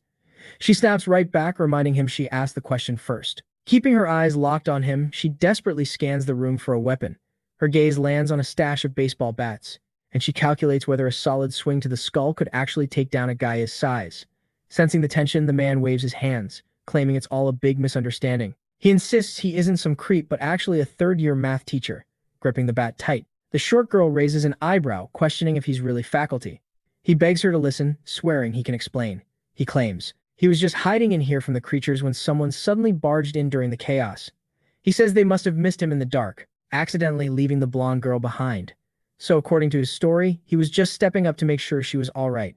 The short girl narrows her eyes and asks why his pants are down. The guy freezes. He slowly looks down, stammers that he totally forgot about that, and instantly eats a full-force baseball bat to the face. Calling him a filthy creep, she rushes past him to check on her friend, frantically asking if she's hurt and telling her they need to escape right now. But as the short girl tries to stand, the man sneaks up from behind. He locks his arm around her throat in a vicious chokehold, spitting absolute venom in her ear. She thrashes around desperately gasping for air. The man snarls that she should have just minded her own business, whining that he finally had the chance to do whatever he pleased. He rants about how everyone has always treated him like trash, but now he warns anyone who crosses him is going to pay the price. Because in this ruined school, his word is absolute law. But right on cue, a pale decaying hand pushes the door open. A twisted monster, still wearing a student uniform, steps inside. We cut back to the hot-headed bully itching for a brawl. Seeing the standoff, the captive girl quickly steps in to defuse the bomb, which instantly softens the bald guy's rage. She lies, saying they were just exchanging casual greetings since they're stuck in the same room, and sweetly asks her captors to go fetch some food. Wrapping him around her finger, the bald guy quickly agrees. Watching this play out, the gray-haired punk snickers, happily stirring the pot. Meanwhile, Lee leans in and asks our hero what on earth those two were just whispering about. Our MC replies that they should just brush it off and bounce since they really need to check on the rest of their crew. But right as they reach the exit, that bald dude blocks their path straight up, calling Lee a massive creep. Lee is totally clueless, but seeing that the bald guy is not backing down anytime soon, he starts slipping off his backpack. Our MC asks if they are seriously doing this right now.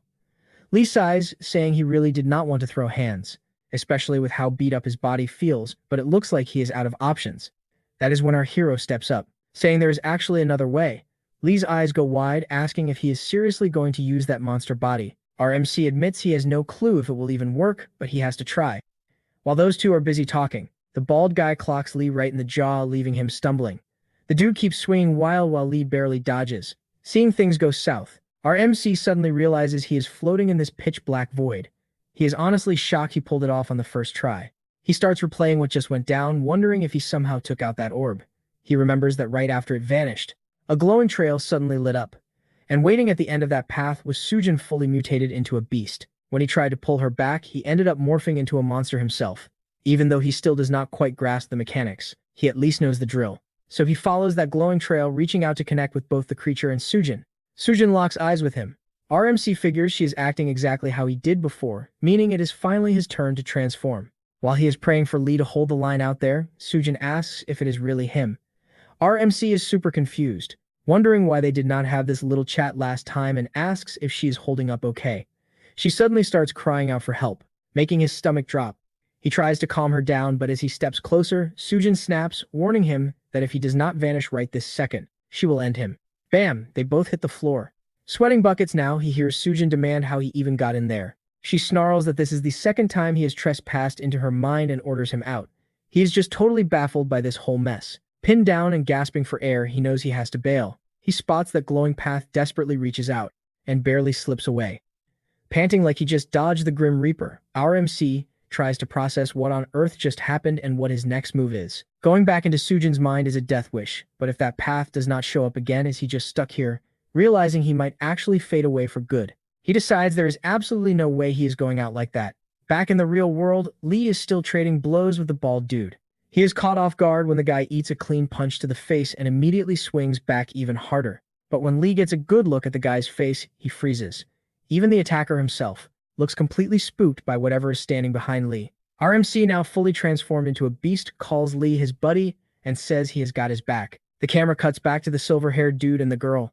He asks what her deal is with the bald guy, saying he seems decent, and jokes that guys built like grizzly bears are totally the vibe right now. But a sudden crash makes him snap his head around, wondering if that high-pitched scream belongs to the bald dude. Cut to the bully, absolutely shrieking as his arm gets twisted like a pretzel. The tough guy is getting totally humbled, crying out that it hurts way too much, but his scaredy cat crew just decides to bail on him. Amidst the pure chaos, Kim Yusun screams Hong Jin Young's name, yelling that he needs to drop the guy right now. But Monster Jin is already done taking out the trash, leaving his buddy Kim Yusun completely frozen in fear. Jin then casually absorbs Song through the orb, and shrugs it off, saying that awful people deserve to get wrecked. Shaking like a leaf, Kim Yusun just nods along with the beast, and gently suggests he change back to normal. But Jin flat out refuses, shrugging at his buddy, who asks if he is planning to hunt down Chulman next. Jin casually mentions he is heading over to the shipping crate and zooms off, mostly because he wants to show off his new monster form to the rest of the crew. Kim Yu-sun hesitates but yells for his bro to wait up, even though he is totally panicking over this whole crazy situation. The scene flashes to some bulky thug, absolutely roughing up a poor girl just for getting involved in his business. Out of nowhere, Jean kicks the door off its hinges, and the giant gets jump scared out of his mind by this massive beast. Jin instantly senses that this dude is pure garbage. Jin stomps into the locked crate while Kim Yu-sun sprints like his life depends on it, terrified that his buddy is totally losing his mind and desperately wanting to stop him from doing something crazy. By the time he bursts through the door, Jin already has the giant hoisted in the air by his collar, with just one hand. Kim Yu-sun tries to bring Jin back to reality, screaming at him to let the girl's attacker go, but the beast taking over RMC just keeps chanting that the bulky dude is a terrible person. Eventually, the girl starts coming to, and Kim Yu-sun rushes over to help her up, asking Ji Seolji if Hong Jin-young was the one who hurt her. But the girl is totally confused why Jin would ever do something like that. The creature shakes his head, denying he ever touched Ji Seolji, and tosses the massive dude onto the floor like a ragdoll.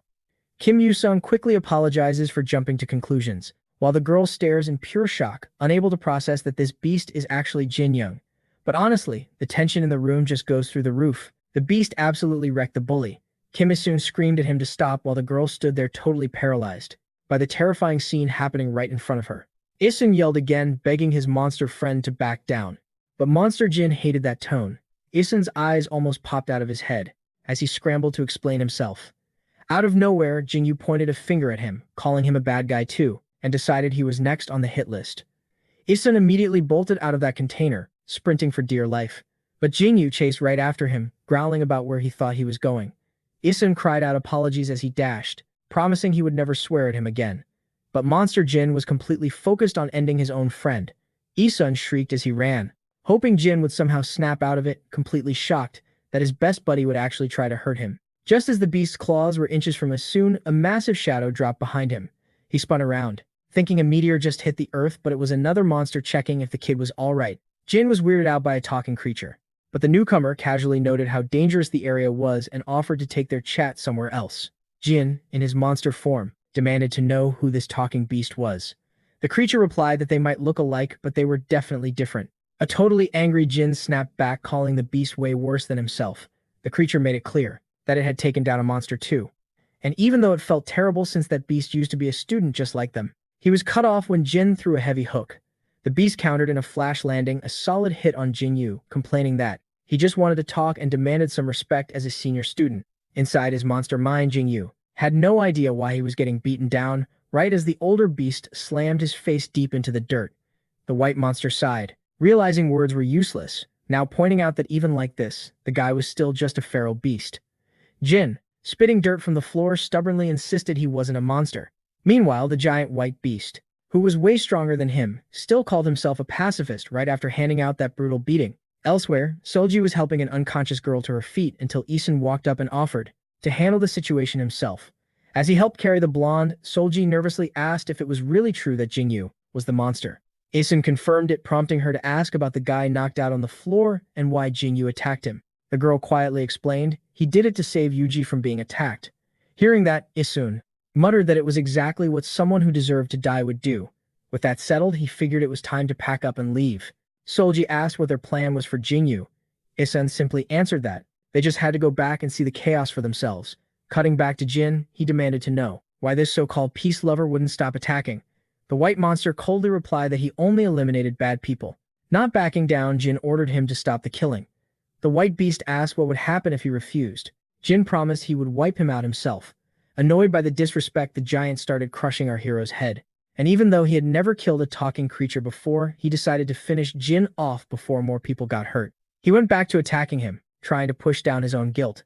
Under the intense beating, Jingyu slowly started shifting back into his human form, and the white monster admitted the kid was way tougher than he expected.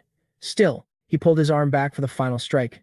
Jin was regaining consciousness, and seeing that massive fist flying straight at his face, he desperately prayed for someone to save him.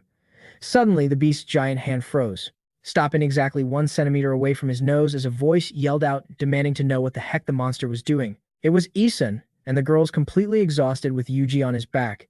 He angrily shouted, asking, why? The monster was trying to murder a kid who was already back in his human form. Then out of nowhere, the white monster claimed that he was Hong Jingyu. Isun was totally confused, but just thrilled his buddy was back to normal, asking if he was finally done trying to kill him. Jin laid there completely lost, suddenly getting hit with a flashback of ending the lives of those last two guys, wondering what the heck those dark memories were. Solji was super confused by the monster, claiming to be Jin, considering his actual human body was lying face first right in front of them, and monster Jin was holding the boy. Jin mentioned that he was fine, letting the whole group breathe a sigh of relief as they decided to head for the multi-purpose room. As they approached the spot, a voice from the window called out asking if his baby was okay. Isun instantly answered back, but got scolded since the guy wasn't talking to him. The dude at the window then asked who the new guy was, saying he hated seeing her hug a random stranger. Jingyu froze, totally caught off guard since the guy was actually talking to him. The dude leaped right through the window, yelling at our monster hero for giving him a massive heart attack. Kim Hee-sun pointed out that the guy clearly thought the monster was his girl, but since it was actually Jingyu in there, things just were not adding up.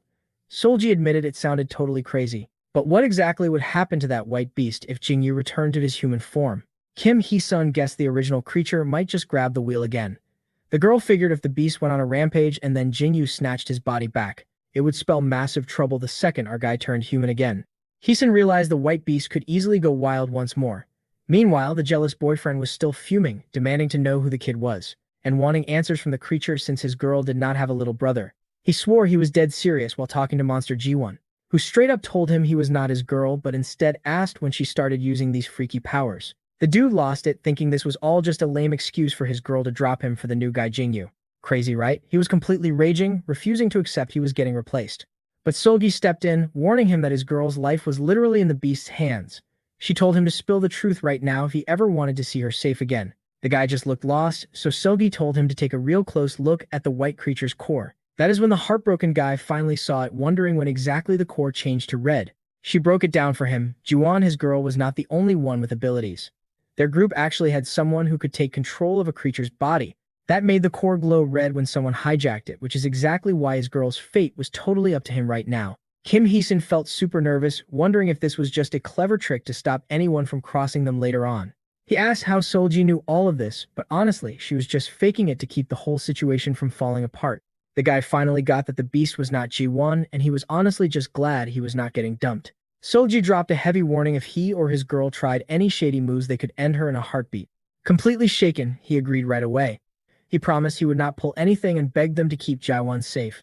So they made the call to head inside the school first, and Solji asked if the guys had a safe spot to hide. He confessed they just crashed in the locker room last night. Solgi then told Hee-sun to lead Yuji over there. She kept her mouth shut about their real safe zone being the multipurpose room. She also called for the monster Jingyu, who was literally carrying his own human body, thinking this setup would keep everyone secure, while they dug for more clues about this white creature. Deep down, she was still scratching her head, wondering if this thing was actually human, and if Hong Jingyu was really trapped in there. Did that even make sense, even in a crazy world like theirs? But completely out of the blue, Jingyu's core went pitch black. Jaiwon snatched back control of the creature, asking her man when he even showed up. The insecure boyfriend immediately asked if she was dropping him for that total loser Jingyu. Right then, a blurry memory hit Jingyu and pure dread washed over him as he realized he was the one speaking. He asked himself if he had taken someone out, and remembered he also tried to finish off Hee-sun. The thought bounced around his head with zero answers while drops of red slowly fell from his claws. Breaking into a cold sweat, he felt like the weight of that awful moment was permanently crushed against his chest. He recalled that his very first time taking over a monster, he could move around freely without the core messing him up. But on round 2, he totally blew it and entirely lost his grip on reality. He wondered if every single time he slipped up the core would just steal the driver's seat. Why did it only work perfectly on attempt number 1? Maybe the core was just caught sleeping and left its guard down just that once. If so, it definitely would not fall for the exact same trick a second time. And if he hopped out of this beast's body now, he might never get it back. His thoughts broke when Solji called his name to get moving, and he quietly told himself he would stress over this later. He just kept repeating that as long as he did not mess up a body swap, he would not end up taking out his own friends. Right now, he just had to focus on making it out in one piece. That is until a kid with a messed up face appeared right behind him asking why he did it. Jingyu spun around and instantly recognized Park Seong-jun. who was screaming, begging to know why Jinyu hurt him so badly. Suddenly, our human hero snapped awake, finding himself right in the lap of Monster Jiwon, who was asking her guy if he was doing all right and how he even got there. Seolgi watched the whole thing in total panic, wondering why Jiwon had suddenly changed back into the beast. The boyfriend kept nervously asking if it was truly his girl. She had zero clue why he was acting so shady, explaining that she almost passed out for a second. But before she could even get the words out, she completely freaked out, realizing she was holding Jingyu. She instantly dropped him on the floor, questioning why she was cuddling up to that monster, leaving Seolgi frozen stiff like a statue. Utterly confused, the boyfriend tried to calm Jiwon down, telling her they seriously needed to talk. But the monster version of Jinwon snatched our MC by the neck, growling that he was no ordinary student but complete garbage, using monster abilities to take innocent lives. Gasping for air, Jingyu struggled against her iron grip. Meanwhile, Seolgi was furious, realizing he really had been out there hurting people. Suddenly, her boyfriend jumped in, pleading with her to back off and let the MC go. But the creature shot back with a freezing tone, saying this was necessary and the sphere specifically picked her for the job. Kim Ison completely lost it, yelling at the monster girl to let Jingyu go, shouting all kinds of insults at her. Seolgi stared in shock, knowing this was a huge mistake. The boyfriend kept shouting at Jinwon, trying to pull her away while she still choked the MC. The monster girl stood there stunned. Her own boyfriend just cursed at her, but he did not stop yelling non-stop for her to drop the MC, screaming that he had already asked like 100 times. She tried to argue that this kid had to go, but in a panic, the boyfriend begged her to just listen, warning her that if she didn't let Jingyu breathe, she would be the one getting taken out. Finally giving in the monster's side, and grumbled as she dropped Jingyu to the floor. Still panicking, the guy demanded she change back. Looking confused, the monster faded away, revealing a normal girl underneath. Clearly annoyed, she asked if her boyfriend even heard a single thing she just said, complaining and calling Jingyu a total freak. Breathing a huge sigh of relief, the guy assured everyone everything was fine and Seolgi did not have to touch Jinwon. Seolgi let out a deep breath, swearing that whole mess just took 10 years off her life. We then cut to the boys' locker room, where Jinwon, still in complete shock, asked if things like this were actually real. Her boyfriend swore he saw it happen right in front of him, and Jinwon admitted nothing could shock her anymore in this crazy world, so she chose to trust her guy, figuring that if they wanted to survive, they better not cross their new allies. Seolgi took a guess that the couple were sophomores, but Jingyu thought the guy was a freshman. Jinwon then offered the MC to team up with her, since her master plan was to wipe every last monster from the school. Caught off guard, the guy asked if he was hearing things. She shot back that it was completely obvious. With their new monster powers, hiding was just stupid. Her boyfriend just nodded along as she kept talking, saying if things really worked like they said, they just needed to possess the monsters, take them down, and have this whole nightmare finished in 30 minutes. Jingyu started stammering, trying to break it down for her, realizing right away that she was just faking her confidence. Seolgi stepped in, explaining that when you possess a monster, your real body is left totally defenseless, basically turning you into a helpless target. She knew this firsthand because she got attacked while using that exact power. Plus, destroying your own body, even just in your mind, really messes with your head later. The couple pointed out that Seolgi was pretty good at stalling, but she ignored them, saying it was her turn to do the interrogating. She wanted to know how Jinwon could swap between human and monster forms since it was totally different from Jingyu. Jinwon said it was all thanks to the sphere, asking if the sphere helped him as well. But Jingyu just stood there looking clueless, having no idea the sphere gave out those kinds of perks. She asked the MC to share the details of his experience. Just like the others, she felt the freezing, empty darkness, until out of nowhere the sphere popped up right in front of her. Jingyu paid close attention. As she described, her heart feeling all warm and cozy, and when the sphere went inside her, it felt like getting a warm hug from an angel. Jingyu was left completely speechless. Her story was nothing like the freezing, twisted nightmare he had to survive. Seeing the look on his face, she guessed his situation was totally different, but she already expected that, adding that if everyone felt what she did, the whole school would be monsters by now. This made Seolgi realize that not all spheres were built the same. Jinwon just shrugged, saying it was only a guess. But then she remembered something else, and asked if Jingyu was the one fighting the monsters in the courtyard earlier. Seolgi turned to look at the MC, feeling curious, and backed up that she saw the whole fight too. Jingyu rubbed his neck, and awkwardly admitted it was him. Jinwon wanted to know if making the monsters attack each other and dropping the possession was some genius strategy. He shook his head, saying it definitely wasn't some master plan. Her boyfriend then jumped in, asking what was really going on out there. While his girlfriend mumbled that the MC was probably just trying to get out of the monster body, Jingyu suddenly gasped, remembering something huge. Their main goal was wiping out that giant sphere parked right in the middle of the courtyard. Jinwon wanted to know the deal with this mission, and the MC explained that the second he transformed, one thought was burned into his mind. The biggest monster in the courtyard was actively hunting for fresh targets. If they just left that huge beast alone, way more people were going to end up as monsters. The boyfriend got super anxious when he heard the phrase odds were, while Jinwan mentioned her sphere never gave her that kind of feeling, and asked why the MC didn't just smash the sphere when he had the perfect shot.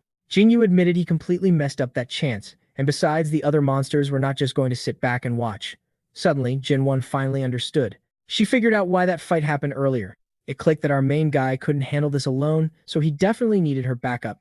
Jingyu felt a little weirded out by how quick she was, but he had to admit her idea was their best shot at fixing this mess. Jinwan was all in and took the mission on the spot, but her boyfriend looked super stressed, begging her to just think it over first. She looked right at him, explaining that with so many monsters guarding the core, it had to be incredibly important to them. That made it their best chance to stop anyone else from turning, while he kept trying to change her mind. Solji leaned in, whispering to Jingyu that taking control of a courtyard monster was honestly a genius move.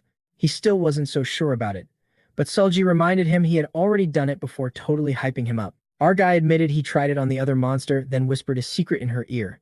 Her eyes went wide, totally shocked by what he said. With the couple completely lost in their own little world of worry and romance, Solji and Jingyu decided it was time to sneak out. They promised to link up with them tomorrow.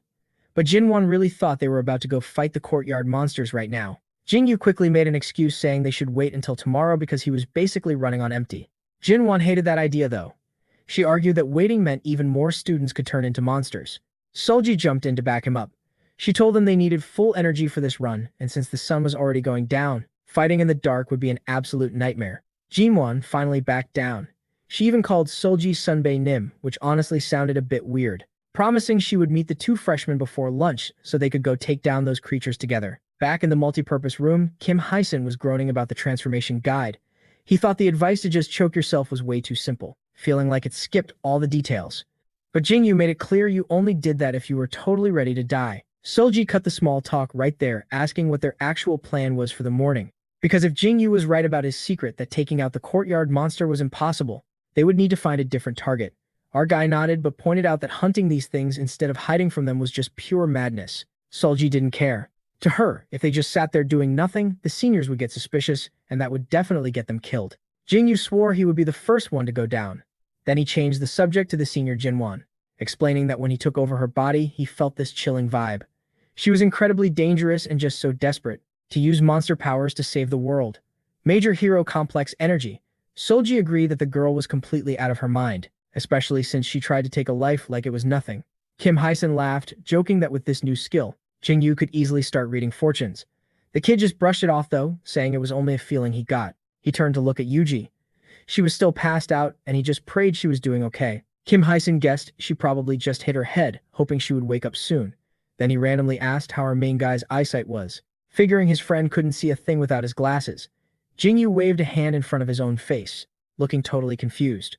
He only realized at that exact second that he wasn't even wearing them. Kim Hyson joked that the guy basically got free eye surgery out of the deal. But Solji had a much darker question. She wanted to know how hard Jingyu actually squeezed his own neck.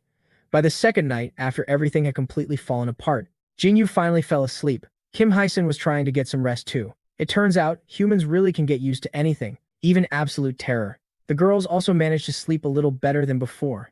But the bad news. The monsters were getting used to the freezing cold too. When morning came, Jingyu flicked on the lights, giving his friends a morning greeting. Kim Hyson woke up looking super sleepy, muttering about it being day 3 and asked for his bag. Solji immediately asked for the time. She remembered she had to meet Jinwan before lunch. While they grabbed some food, Solji checked if the boys actually knew the game plan. She didn't want them messing this up. The boys gave her a very honest, more or less.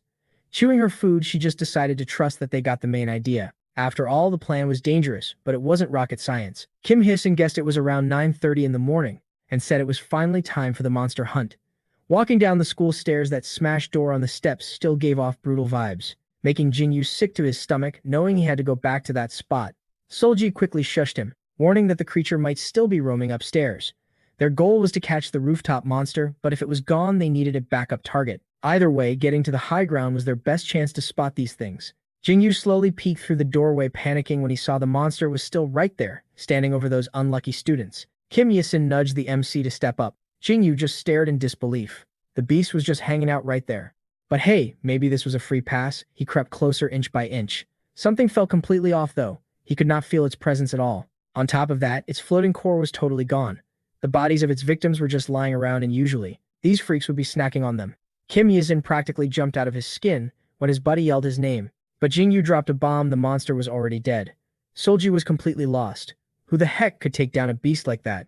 Jingyu smirked, saying he had a pretty good idea, and he pointed right at the girl, leaving her absolutely speechless. He reminded his friend about that time they tased a core and it blasted spikes everywhere. It was not until Jingyu became a monster himself that he realized something crazy. That blast was not a counterattack. The core was literally self-destructing. Kim Yi-sun joked that the MC was becoming a literal monster professor, but Solji was still scratching her head. The beast looked perfectly fine on the outside, but Jingyu broke it down. The sphere is the monster's true body. The flesh is just a puppet. Kim Yi-sun's eyes lit up. Wait, so a simple taser could instantly one-shot these things? Solji groaned in frustration. If the core was gone, they could not use this beast for their plan. Jingyu nodded. He needed an intact core to hack into a monster. Kim Yi-sun scanned the area below and figured they better start hunting for a new ride. But the MC locked eyes on something. No need, he said. Right on the next roof, a massive ugly creature was just sitting there spamming its creepy clicking noises. Jingyu actually smiled. Perfect timing because the freak was locked on them. Kim Yi-sun started sweating bullets. You still remember the plan, right? He panicked. The MC told him to brace himself but frowned. Why was not the thing attacking? He figured they were just out of range. But out of nowhere, boom, the beast launched itself off the roof. Hold your ground, do not move, the MC barked. The giant shadow flew right at their faces and smashed into the concrete right in front of them. Dust exploded everywhere, making Solgi shield her face. When the smoke cleared, her heart dropped. The monster was gripping the MC and his real body was totally lifeless. She screamed his name, but suddenly, the monster's voice told her to calm down and look. It pointed straight at its own glowing red core. Did he actually do it? The core pulsed with a bright red light. Kim Yi-sun swallowed hard. Man, if this glitches out like before, we are so dead, he muttered. But Jingyu was fully in control of the beast. His buddy let out a massive breath he did not know he was holding. Solji was just staring jaw on the floor. Hey, snap out of it, Kim Yi-sun ordered. Stick to the plan. He scooped up the MC's empty body to hide it in the rec room. Solgi snapped to attention and sprinted off to grab Juwon. Everything was in motion. Jingyu, now flexing in his new monster body, posted up on the roof waiting for his backup. The mission, team up with Jaiwon and completely smash the giant core in the courtyard. The only problem, a massive guard dog was protecting it. They had to play this perfectly. If they could pull this off, this might actually be their golden ticket out of this nightmare. It was do or die, and they were ready to take down whoever started this game. Meanwhile, Solji flew down the stairs and kicked open the locker room door, only to catch Jiwon literally straddling her boyfriend. They jumped back in pure panic. We were not doing anything, they yelled. Solji rolled her eyes. She literally did not care. Do you remember our deal from yesterday? She snapped. She told the couple to get their butts to the roof. Jaiwon's eyes instantly lit up. Finally, time to smash some heads, she cheered. Her boyfriend just whined in the back, begging Solji to knock next time. Cut to outside, a bunch of exhausted students were cowering behind a car. One kid kept crying about his legs giving out, but the guy shoving him from behind told him to shut up and move. A blonde senior nervously asked if they were actually in the clear. Man, my heart is about to explode, he whispered. Suddenly, the kid in front let out a sharp cry of pain. The others violently shushed him. Do you want to get us killed? A jagged piece of glass had sliced right into his knee. The blonde guy immediately pointed at the poor freshman Baek Changil. You, go scout ahead and see if that freak is coming. Changil froze. Go alone. He tried to back out, but the seniors just started swearing at him. Move your butt, they ordered. Having zero choice, he dragged his feet, whispering curses about how these seniors acted like literal kings. He was fuming. Until he peeked around the corner. The massive beast was just standing there, staring blankly through the fence. He sighed, thinking these new seniors were just a bunch of cowards compared to the old group. But then, his eyes locked onto something horrifying. A guy covered in blood was just slumped over the steering wheel of a parked car. The freshman completely lost it and let out a blood-curdling scream. The monster's head instantly snapped toward the noise. Aggro pulled. The blonde senior hissed in pure rage, cursing the kid for blowing their cover. Get back here, you idiot, he hissed. But the kid just stood there shaking. It disappeared. Suddenly, a giant shadow fell over all three of them. The monster had dropped right. He was already fully possessed. The blonde kid took off running, leaving the guy with the messed up knee on the ground, practically crying for help. But the upperclassman just walked right past him, basically, leaving him there to meet his end alongside the possessed student. Out of nowhere, the guy on the floor grabbed his ankle, dragging the senior down to the dirt with him. The blonde whipped around, screaming at the idiot to let go.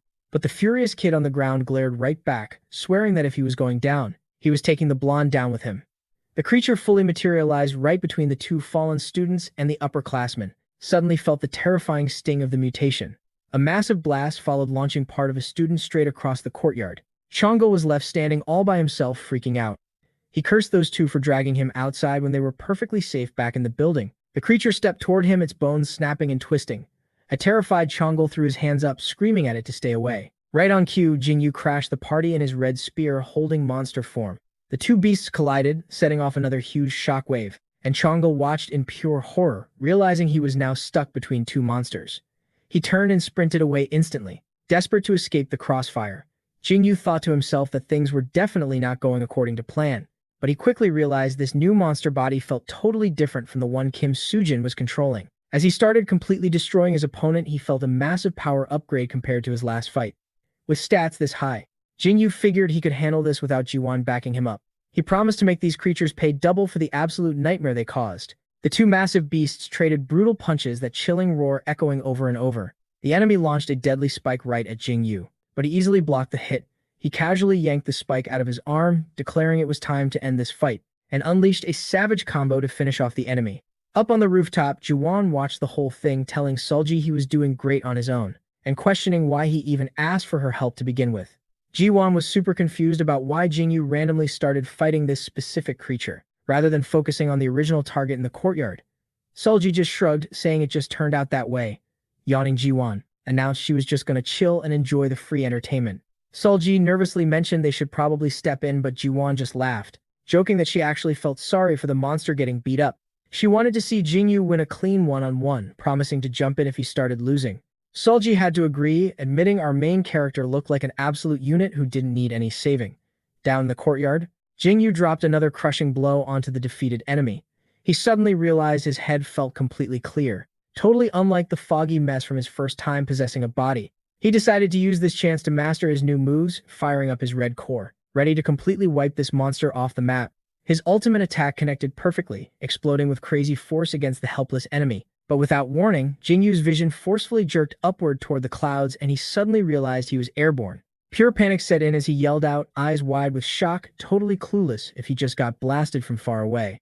His massive body slammed back down into the dirt, feeling an intense agony like his insides were being shredded apart. Thick dust covered the entire area, swallowing him up. As the smoke cleared, a brand new crimson monster appeared, blasting that exact same creepy roar. Every alarm bell rang in Jingyu's head. He instantly realized the leftover energy from the two defeated beasts was fusing together, especially since the monster he just beat down had completely disappeared into thin air. Out of nowhere, a dark shadow carrying a massive scythe plunged from above, slicing our hero's arm right off in one clean swing. The enemy hit him again, totally wrecking him, and Jingyu knew immediately he had zero chance of winning this matchup. His possessed body completely shut down, refusing to move, forcing him to desperately scream for the beast to stay away. The scythe-wielding monster suddenly froze, distracted, before a massive kick flew in from nowhere, launching the evil creature straight across the concrete. Jiwan had finally shown up in her monster form to save his life, joking that the upperclassman timing the rescue perfectly was just awesome. Still totally in shock, Jingyu started growling like a beast, leaving Jiwan super confused as to why he was making weird noises instead of talking, while she was standing there trying to figure out what was wrong with him. He desperately tried to warn her, barely choking out a twisted version of the word run. The senior could not understand what he was trying to communicate, and instantly paid the price, getting brutally sliced in the back by the enemy's scythe. She stumbled forward, completely stunned that the creature recovered so fast after taking a direct hit. Brushing it off, she taunted the beast, declaring she was officially taking the kid gloves off, and told Jingyu to just watch how a real pro fights.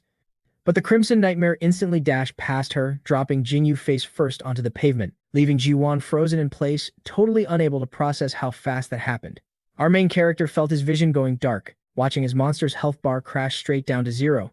He fought desperately to stay awake, knowing Jiwan needed backup. But in a flash, Jingyu jolted awake back in his real human body inside the classroom. Isun looked confused, asking why he returned so soon and if the mission was over. Jingyu scrambled up, telling his friend that he just got wiped out. He explained that Jiwan was out there fighting a crazy one-on-one battle, and he had to go back right now to save her.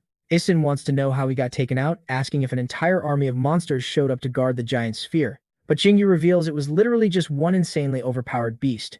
Isun is totally mind-blown by the fact that this boss could win a 2-on-1 fight, especially since our main guy was using Kim Sujin's monster, which was already broken. This makes our hero realize he absolutely has to secure a much stronger body before Senior Jaiwon ends up dead. But a completely stressed out Ison asks if Senior Jiwon even has a shot at winning this, since Jinyu brought up that she had actual experience hunting down these creatures.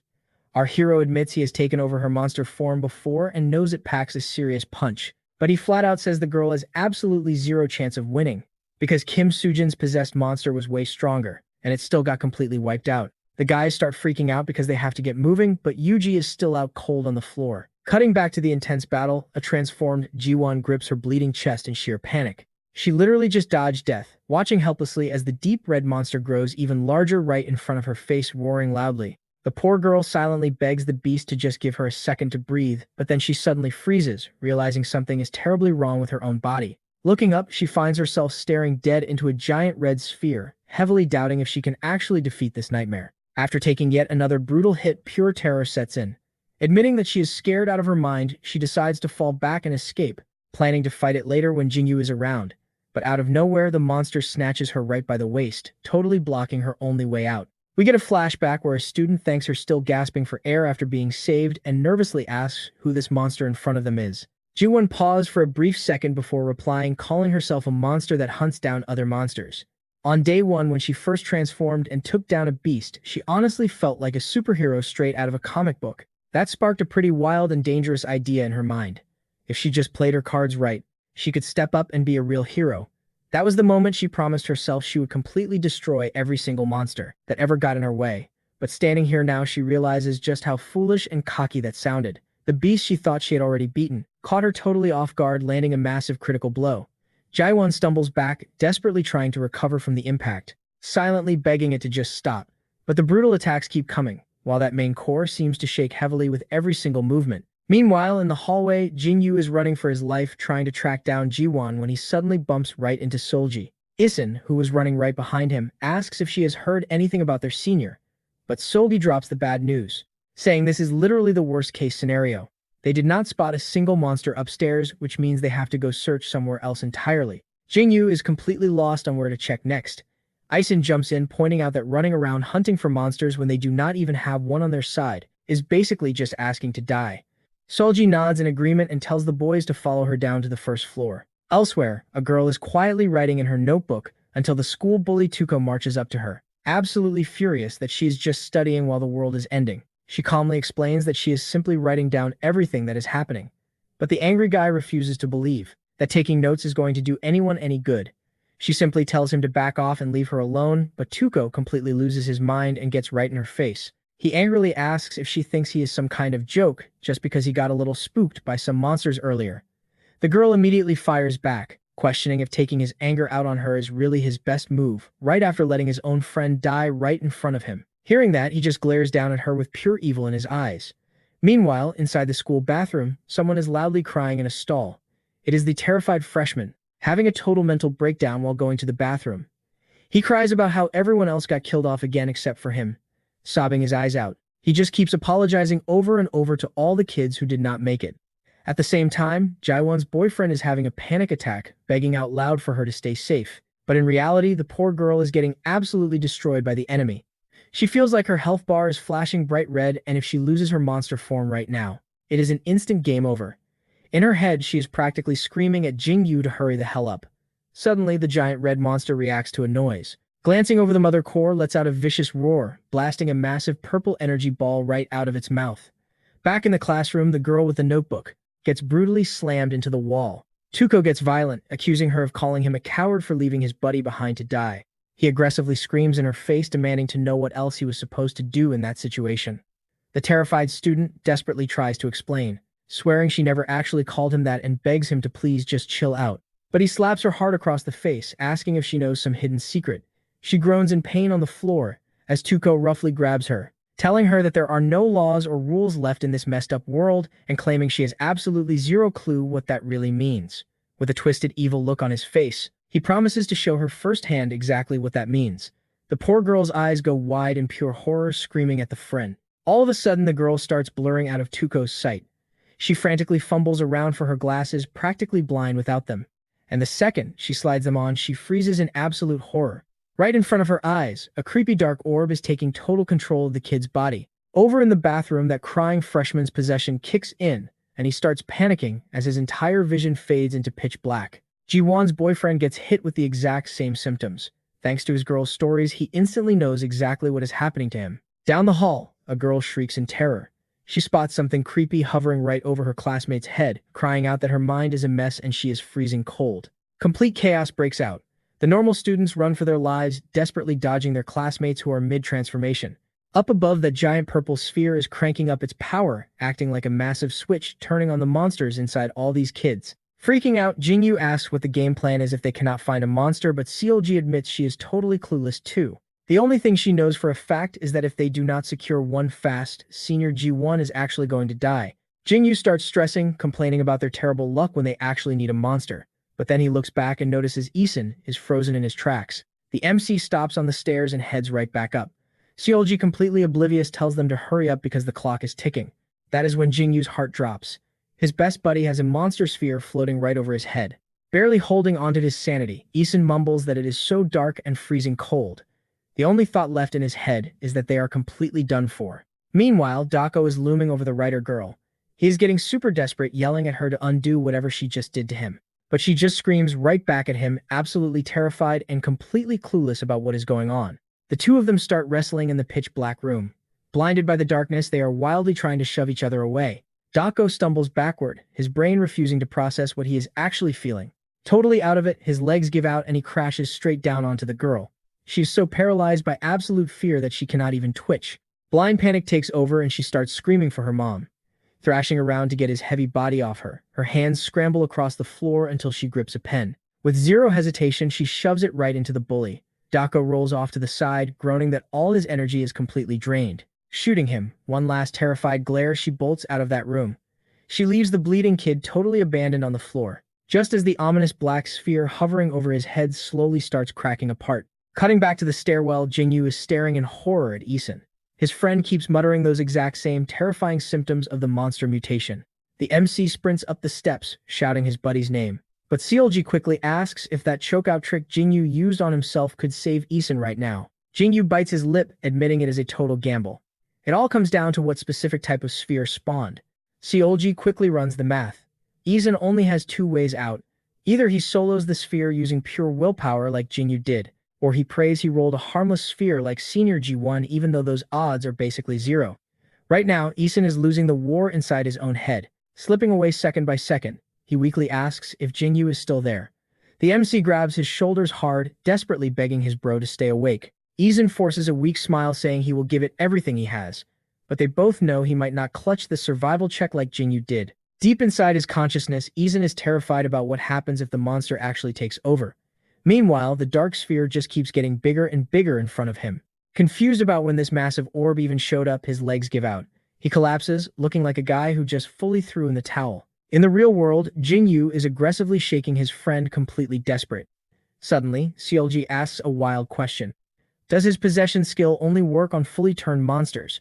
Jingyu nods yes, staring at her while trying to piece together what crazy idea she just cooked up. CLG connects the dots, asking if he could use it on someone who has a sphere but hasn't fully mutated yet. She tells the MC to possess Isun right this second, and forcefully cancel the transformation from the inside. Jingyu freezes up, totally unsure if the system even allows that mechanic, but then Isun starts making a creepy gurgling noise and his face begins violently twisting. The mutation is officially kicking in. CLG screams at the MC, warning him that their time is completely up. Left with zero choice, Jingyu activates the skill. Snapping into the possession space, he suddenly finds himself in a void with multiple paths leading to different glowing spheres. He is instantly sketched out by how many there are, but he brushes it off for now and sprints down the path to save his best friend. Back in reality, CLG nervously watches the MC.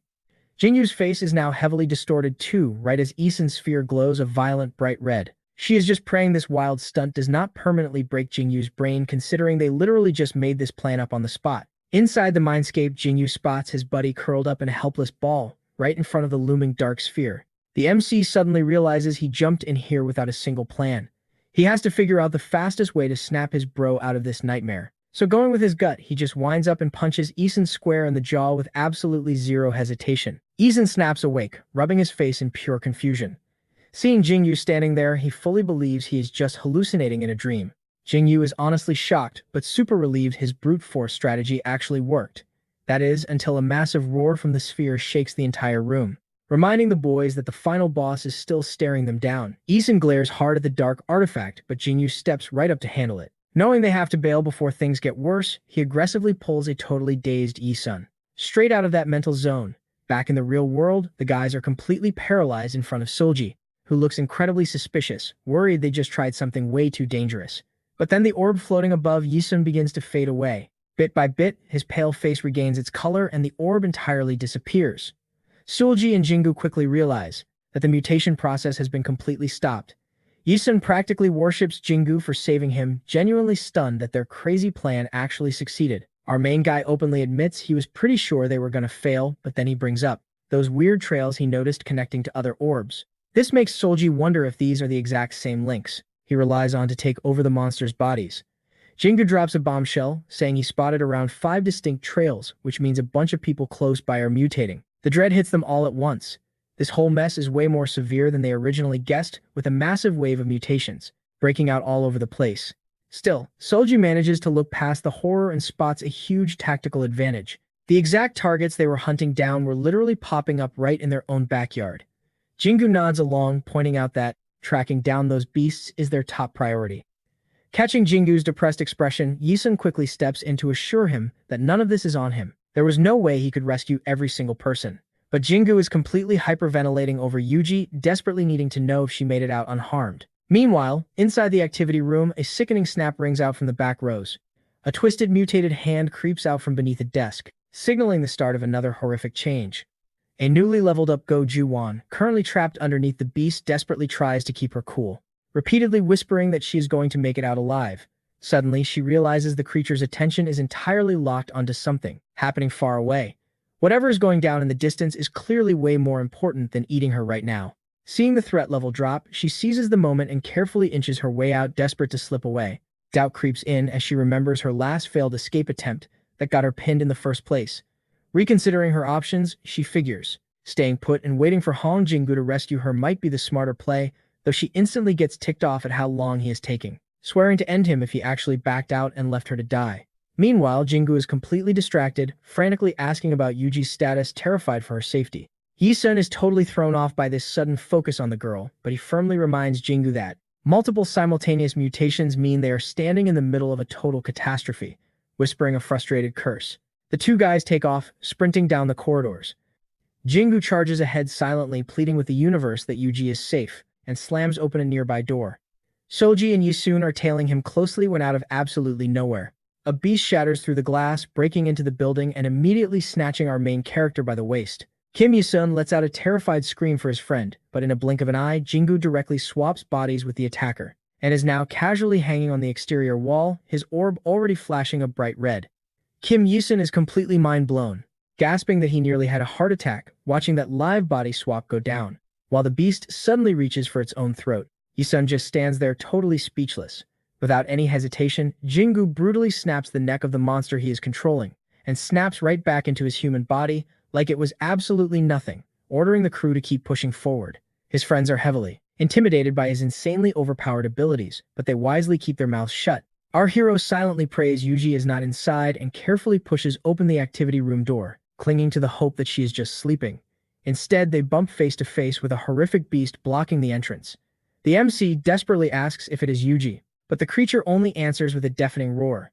Jingu scrambles to come up with a plan, but his muscles completely lock up in fear. All he wants to do is hijack that floating orb right in front of his face, but it feels like he is being pulled backward, despite knowing he absolutely has to link up to save the upperclassmen.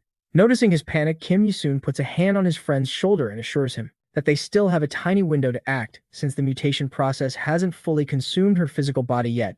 Staring down the beast, Jingu takes a massive breath, fully aware this is a do-or-die moment. As the creature's hand brushes against Jingu's head, it forcefully drags him into the connection mode. His friends watch in absolute terror, sweating nervously as they pray the trick works. Suddenly, the beast's orb lights up, with our hero's iconic red glow.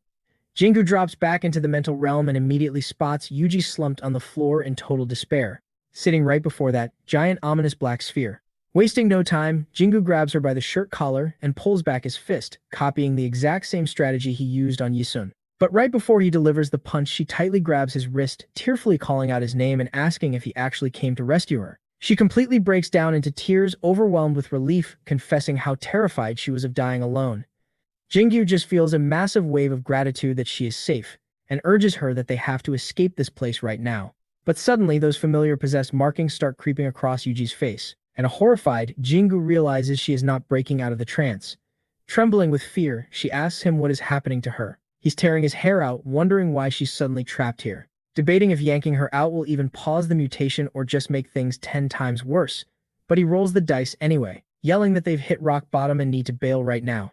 But the escape route, it never drops. It hits him. This glitch is all tied to no Yuji. As she cries, begging him not to look so defeated, Jingyu admits the sphere's rot runs too deep. He physically cannot drag her out. The crushing reality sinks and he has to walk away alone and leave her to her doom. Her voice cracks as she asks if her run is officially over. Our boy immediately shoots that down, promising he'll find a glitch to save her, but she just smiles sadly, saying his eyes have already given up. Even trapped in that nightmare, just having him there brought a sliver of light, and she softly thanks him. He is not having it. He swears she's not a dead end, and that he'll hack a way out whatever it takes. A tearful chuckle escapes her as she threatens to haunt him forever if he catches a game over trying to save her. Then, fully making peace with the end, she admits she would have been wiped out ages ago if he hadn't saved her back in that classroom. But right before she can drop a proper goodbye, her flesh twists and mutates again. Jingyu screams her name, pleading with her to hold on. But his friend just whispers that she never got to finish her thank you. He grips onto her, his heart shattering into a million pieces as she slips away, but the silence is her only answer. The mutation swallows her whole. It is a total wipeout, no chance to respawn. Outside, Kim and Solgi are sweating bullets waiting for a clutch play. But one look at the beast tells them the truth: the mutation just hit 100%. Pissed off and confused, Kim demands to know what went wrong. Still trapped inside the beast, Jingyu chokes out the hardest words of his life: he failed. Kim Yusun stammers, unable to even process that Yuji is gone, while Jin confirms the orbs swallowed her completely. Kim is in total denial, screaming that there has to be a backup plan, but the monster cuts him off with a chilling truth: they are out of time. Jingyu beats himself up inside, looping the thought that a few extra seconds of speed could have saved her life. That is, until Solgi snaps him out of it, barking that this is no time for a pity party. She feels his pain but drops hard facts: he has to go rescue Ji-won this exact second and save his tears for the aftermath. It is a brutal wake-up call, but exactly what our hero needed. Cut to Ji-won, who is cursing up a storm, totally convinced Jingyu left her out to dry. But mid-rant, a massive blast shreds a faraway building. Hope flares up as she screams his name, only for her hype to hit a brick wall, because the thing stepping out of the smoke is totally corrupted by the black orb, and in a blink, a whole horde floods out of the school chanting that twisted gibberish in a creepy, messed-up harmony. Ji-won is absolutely clueless as a massive crimson beast hoists her into the air, roaring back at the fresh wave of freaks. Out of nowhere, the main boss just yeets the older monster, sending it face first into the dirt. The lesser grunts completely lose their minds, spamming their weird chants. The blood drains from Ji-won's face as the awful truth drops. She is literally on the dinner menu for these new spawns. The freaks start taking bites out of her as she screams her lungs out, thrashing against the pure agony of being eaten alive until she is hanging by a thread. But just as one of the beasts opens wide to gulp down her core for dessert, a massive hand intercepts it. Jingyu crashes the party, growling that he should have smashed that orb on day one. Guilt eats at him as he instantly drops a monster with a single blow, agonizing that if he had just shattered the courtyard core earlier, this bloodbath never would have triggered. The whole pack turns their aggro on him. Fueled by the raw grief of losing no Yuji, he pins all the blame on the purple orb for this entire disaster, swearing a blood oath to wipe it from existence. The horde swarms him, but he brings the absolute heat, promising to flatline anything that blocks his path. The enemy stands there totally shook, before taking a brutal slash that carves right through its armor. The corrupted boss stepped in, dropping him without a second thought. Jingyu locks eyes with the beast and a cold chill hits him. It is Kim Soo-jin's shell, but the vibe is entirely off. He flashbacks to his teammates' harsh advice: bottle up the tears, save Ji-won first. In a deep, twisted voice, the beast agrees with the plan but quickly kills the mood, stating he is destined to choke, just like last round. Kim Yusun snaps back, demanding they push forward regardless of the odds. Jingyu calls for a quick timeout to form a game plan, fully aware his current stats aren't enough to survive this boss fight. With Kim Soo-jin's monster scaled up to a ridiculous level, he has no choice but to farm stats from the mob. Without hesitating, he dives straight onto a dead grunt to absorb its power, sucking their energy right into his red orb. He moves from one beast to the next, maxing out his experience points, until he feels completely prepped to take on the main boss. No matter how this plays out, Jingyu is absolutely dead set on crushing the courtyard orb. A deep hum echoes in the air as Kim Sujin's beast hoists up its pawn. Jingyu rushes forward and lands a solid blow on the target. Knowing that grinding for kills in the middle of a battle is way too dangerous and could draw Kim Sujin's attention, he chooses to leave the drops behind. While the monster is pinned to the ground, he charges in to stop Kim Sujin from pulling the exact same trick. Then he smashes a heavy blow right down onto Kim Sujin's skull, basically slamming it deep into the dirt. But right as Jingyu gears up for another chain of attacks, he spots something weird about the monster's movements. The creature slashes its blade, nearly chopping our hero's head right off. It lets out another deep snarl, and our guy tells it to use real words instead. Suddenly, Jingyu realizes he can actually predict the creature's strikes way easier than before. The brutal fight drags on, trading heavy blows and slashing claws, sending huge shock waves rolling out from every single hit. Off to the side, Jinwan questions if she is even breathing, just lying flat in the grass and feeling crazy tired. She fights hard to keep her eyes open and avoid passing out, until she feels her body shifting back to its human form. Solji and Yasun spot the older girl losing her monster shape, and run over to help. They ask if she is okay, but she is completely dazed and unresponsive. Kim Yasun spots that Jinwan's torn-off foot has actually grown right back in her normal body. Knowing the battlefield is way too dangerous right now, they agree to drag her inside the building for safety. Back in the action, the clash turns totally wild. Kim Sujin grips Jingyu's arm, looking like she wants to chew it right off. Our hero twists away as fast as possible, which is tough, since the beast is practically breathing on him. Jingyu feels his speed dropping super fast, guessing that Kim Sujin's stats level up every single time she absorbs something, until her bloody hand shoots forward and buries its sharp claws right into his chest, doing absolute massive damage. The creature tosses Jingyu aside and pulls back its blade for the killing blow, but our guy catches the sharp edge with crazy fast reflexes right before it connects. The situation is looking incredibly dark for Jingyu, as he struggles with everything he has to escape her hold until suddenly the beast screams out, "Just die, you bug." Jingyu is totally stunned that the thing can actually talk, wondering if Kim Sujin's real mind has finally woken up. He shouts her name out loud, hoping she remembers him, but the creature just chuckles, calling him a pathetic insect, and digs its claws even deeper into his flesh, forcing a loud scream out of him. Kim Sujin coldly states that all wildcards need to be wiped out, and crushes our hero's chest tighter until a nasty bone snap echoes through the air. Feeling his bones literally cracking under the pressure, Jingyu figures he is completely out of options. Even though he hopes so badly that this time would go differently, he faces the hard truth that he is just going to meet his end once more. He notices 4 or 5 creature corpses laying all over the place, including his own, and realizes that if Kim Sujin sucks up all that power, the boss is going to be straight up unbeatable. He just lets go of his remaining hope. A heavy sinking feeling hits him that this is the final game over. He regrets ever trying to play the hero, wishing he had just turned into a beast and ran away. That is until he spots Yuji inside his mind space, staring blankly at the dark orb. Our hero completely panics and asks what on earth is happening. He then watches her stretch her arm out to touch the core, as she asks if he is finally awake. Jingyu yells at her to back away right now because it is incredibly lethal, but then wild sparks of lightning start flashing everywhere mixed with that weird creature language. Completely shocked, he realizes it is the exact same feeling he got when he stumbled upon the orb for the very first time. Yuji suddenly twists into something, straight out of a nightmare, muttering that she was just about to quit. Bright lightning flashes across the room between them, and the dark orb sends a strange energy pulse right into Jingyu, making him realize he is staring directly at death itself, and he starts strangling himself. He remembers the rule: if an orb's owner dies, the orb is destroyed right along with them. Jingyu panics, realizing Yuji is just seconds away from wiping herself out, but then he remembers he also tried to force a reset like this before, and ended up surviving it. Plus, he managed to unlock the ability to jump inside other orbs. He decides his best move is to keep his cool, trusting that Yuji will somehow pull through. Out of nowhere, the girl's leg starts splintering and glitching like broken code. He frantically asks what is wrong with her body, but she just softly calls his name, explaining that if she erases her own existence, the orb's power will be slashed as well. Then she drops a huge bombshell on our stunned guy, telling him he can actually hijack her physical body, since her soul is tied to the core forever. Jingyu practically begs her not to do it, but Yuji shoots back, saying she needs to finish it right this second, while her mind is still her own. Her leg continues to crumble into nothing, and Jingyu firmly argues there must be a loophole or another way out, pleading with her to just hang on for one more minute.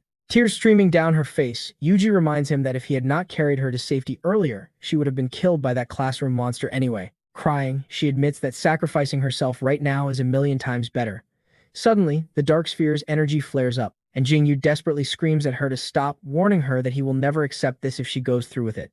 As her body starts to fade away, she softly admits that back when he woke up in the multipurpose room, she was wide awake too. Frozen, in absolute shock, he watches her vanish right in front of him, helplessly repeating why. Meanwhile, back on the real battlefield, Kim Soo-jin grabs the main character and delivers a brutal fatal strike, slashing right through our hero's monster form. Jin-yu drops the enemy's deadly spike, seemingly confirming his death. Watching this nightmare unfold, Sogi stands completely frozen in fear. As Kim carries Jin-won away, declaring that Jin-yu has finally lost, Iso glances back. She sees the massive crimson monster hoisting Jin-yu's limp body into the air. Deep inside his own mind, our hero is totally breaking down, hating himself for failing to protect Yuji. But out in the physical world, his monster body is being violently choked by the enemy. Yet Jin-yu can only focus on the crushing guilt that he let her down 2 times in a row, and the enemy monster winds up getting ready to completely devour Jin-yu alive, while he is still trapped in his own thoughts. A terrifying black sphere activates forcefully, sucking in Jin-yu's entire monster body. He is completely lost in the trauma of losing Yuji twice until his monster arm suddenly snaps to life, fiercely gripping the enemy's jaw. Just a second before being fully swallowed, his friends realize the momentum just flipped, and our hero violently breaks free from the enemy's black sphere. Fully powered up from his emotional fusion with Yuji, he grabs onto Kim Soo-jin's spike and yanks it right out of his body in one clean pull. The enemy monster stands there completely clueless, having absolutely zero idea what is going on. In a flash, Jin-yu violently stabs that same spike straight through the creature's stomach. He instantly leaps backward, setting up his defense. But the boss simply rips the weapon out, demanding to know how our hero could possibly fight back if he was already dead. Staring him down, Jin-yu coldly replies that he cannot log out of this nightmare yet, not while this boss is still breathing, which makes total sense. Kim Soo-jin glares back, stating that Jin-yu is exactly the threat they expected, and that is exactly why he must be completely erased. Round 2 of the boss fight kicks off, and it is way more brutal now. Their massive strikes clash in midair, trading heavy critical damage back and forth, until our hero lands a devastating punch, completely stunning Kim Soo-jin. Without missing a beat, he charges up his ultimate finishing move, screaming for the enemy to just drop dead already. And with a blinding flash, the giant black sphere is totally destroyed, setting off a massive explosion.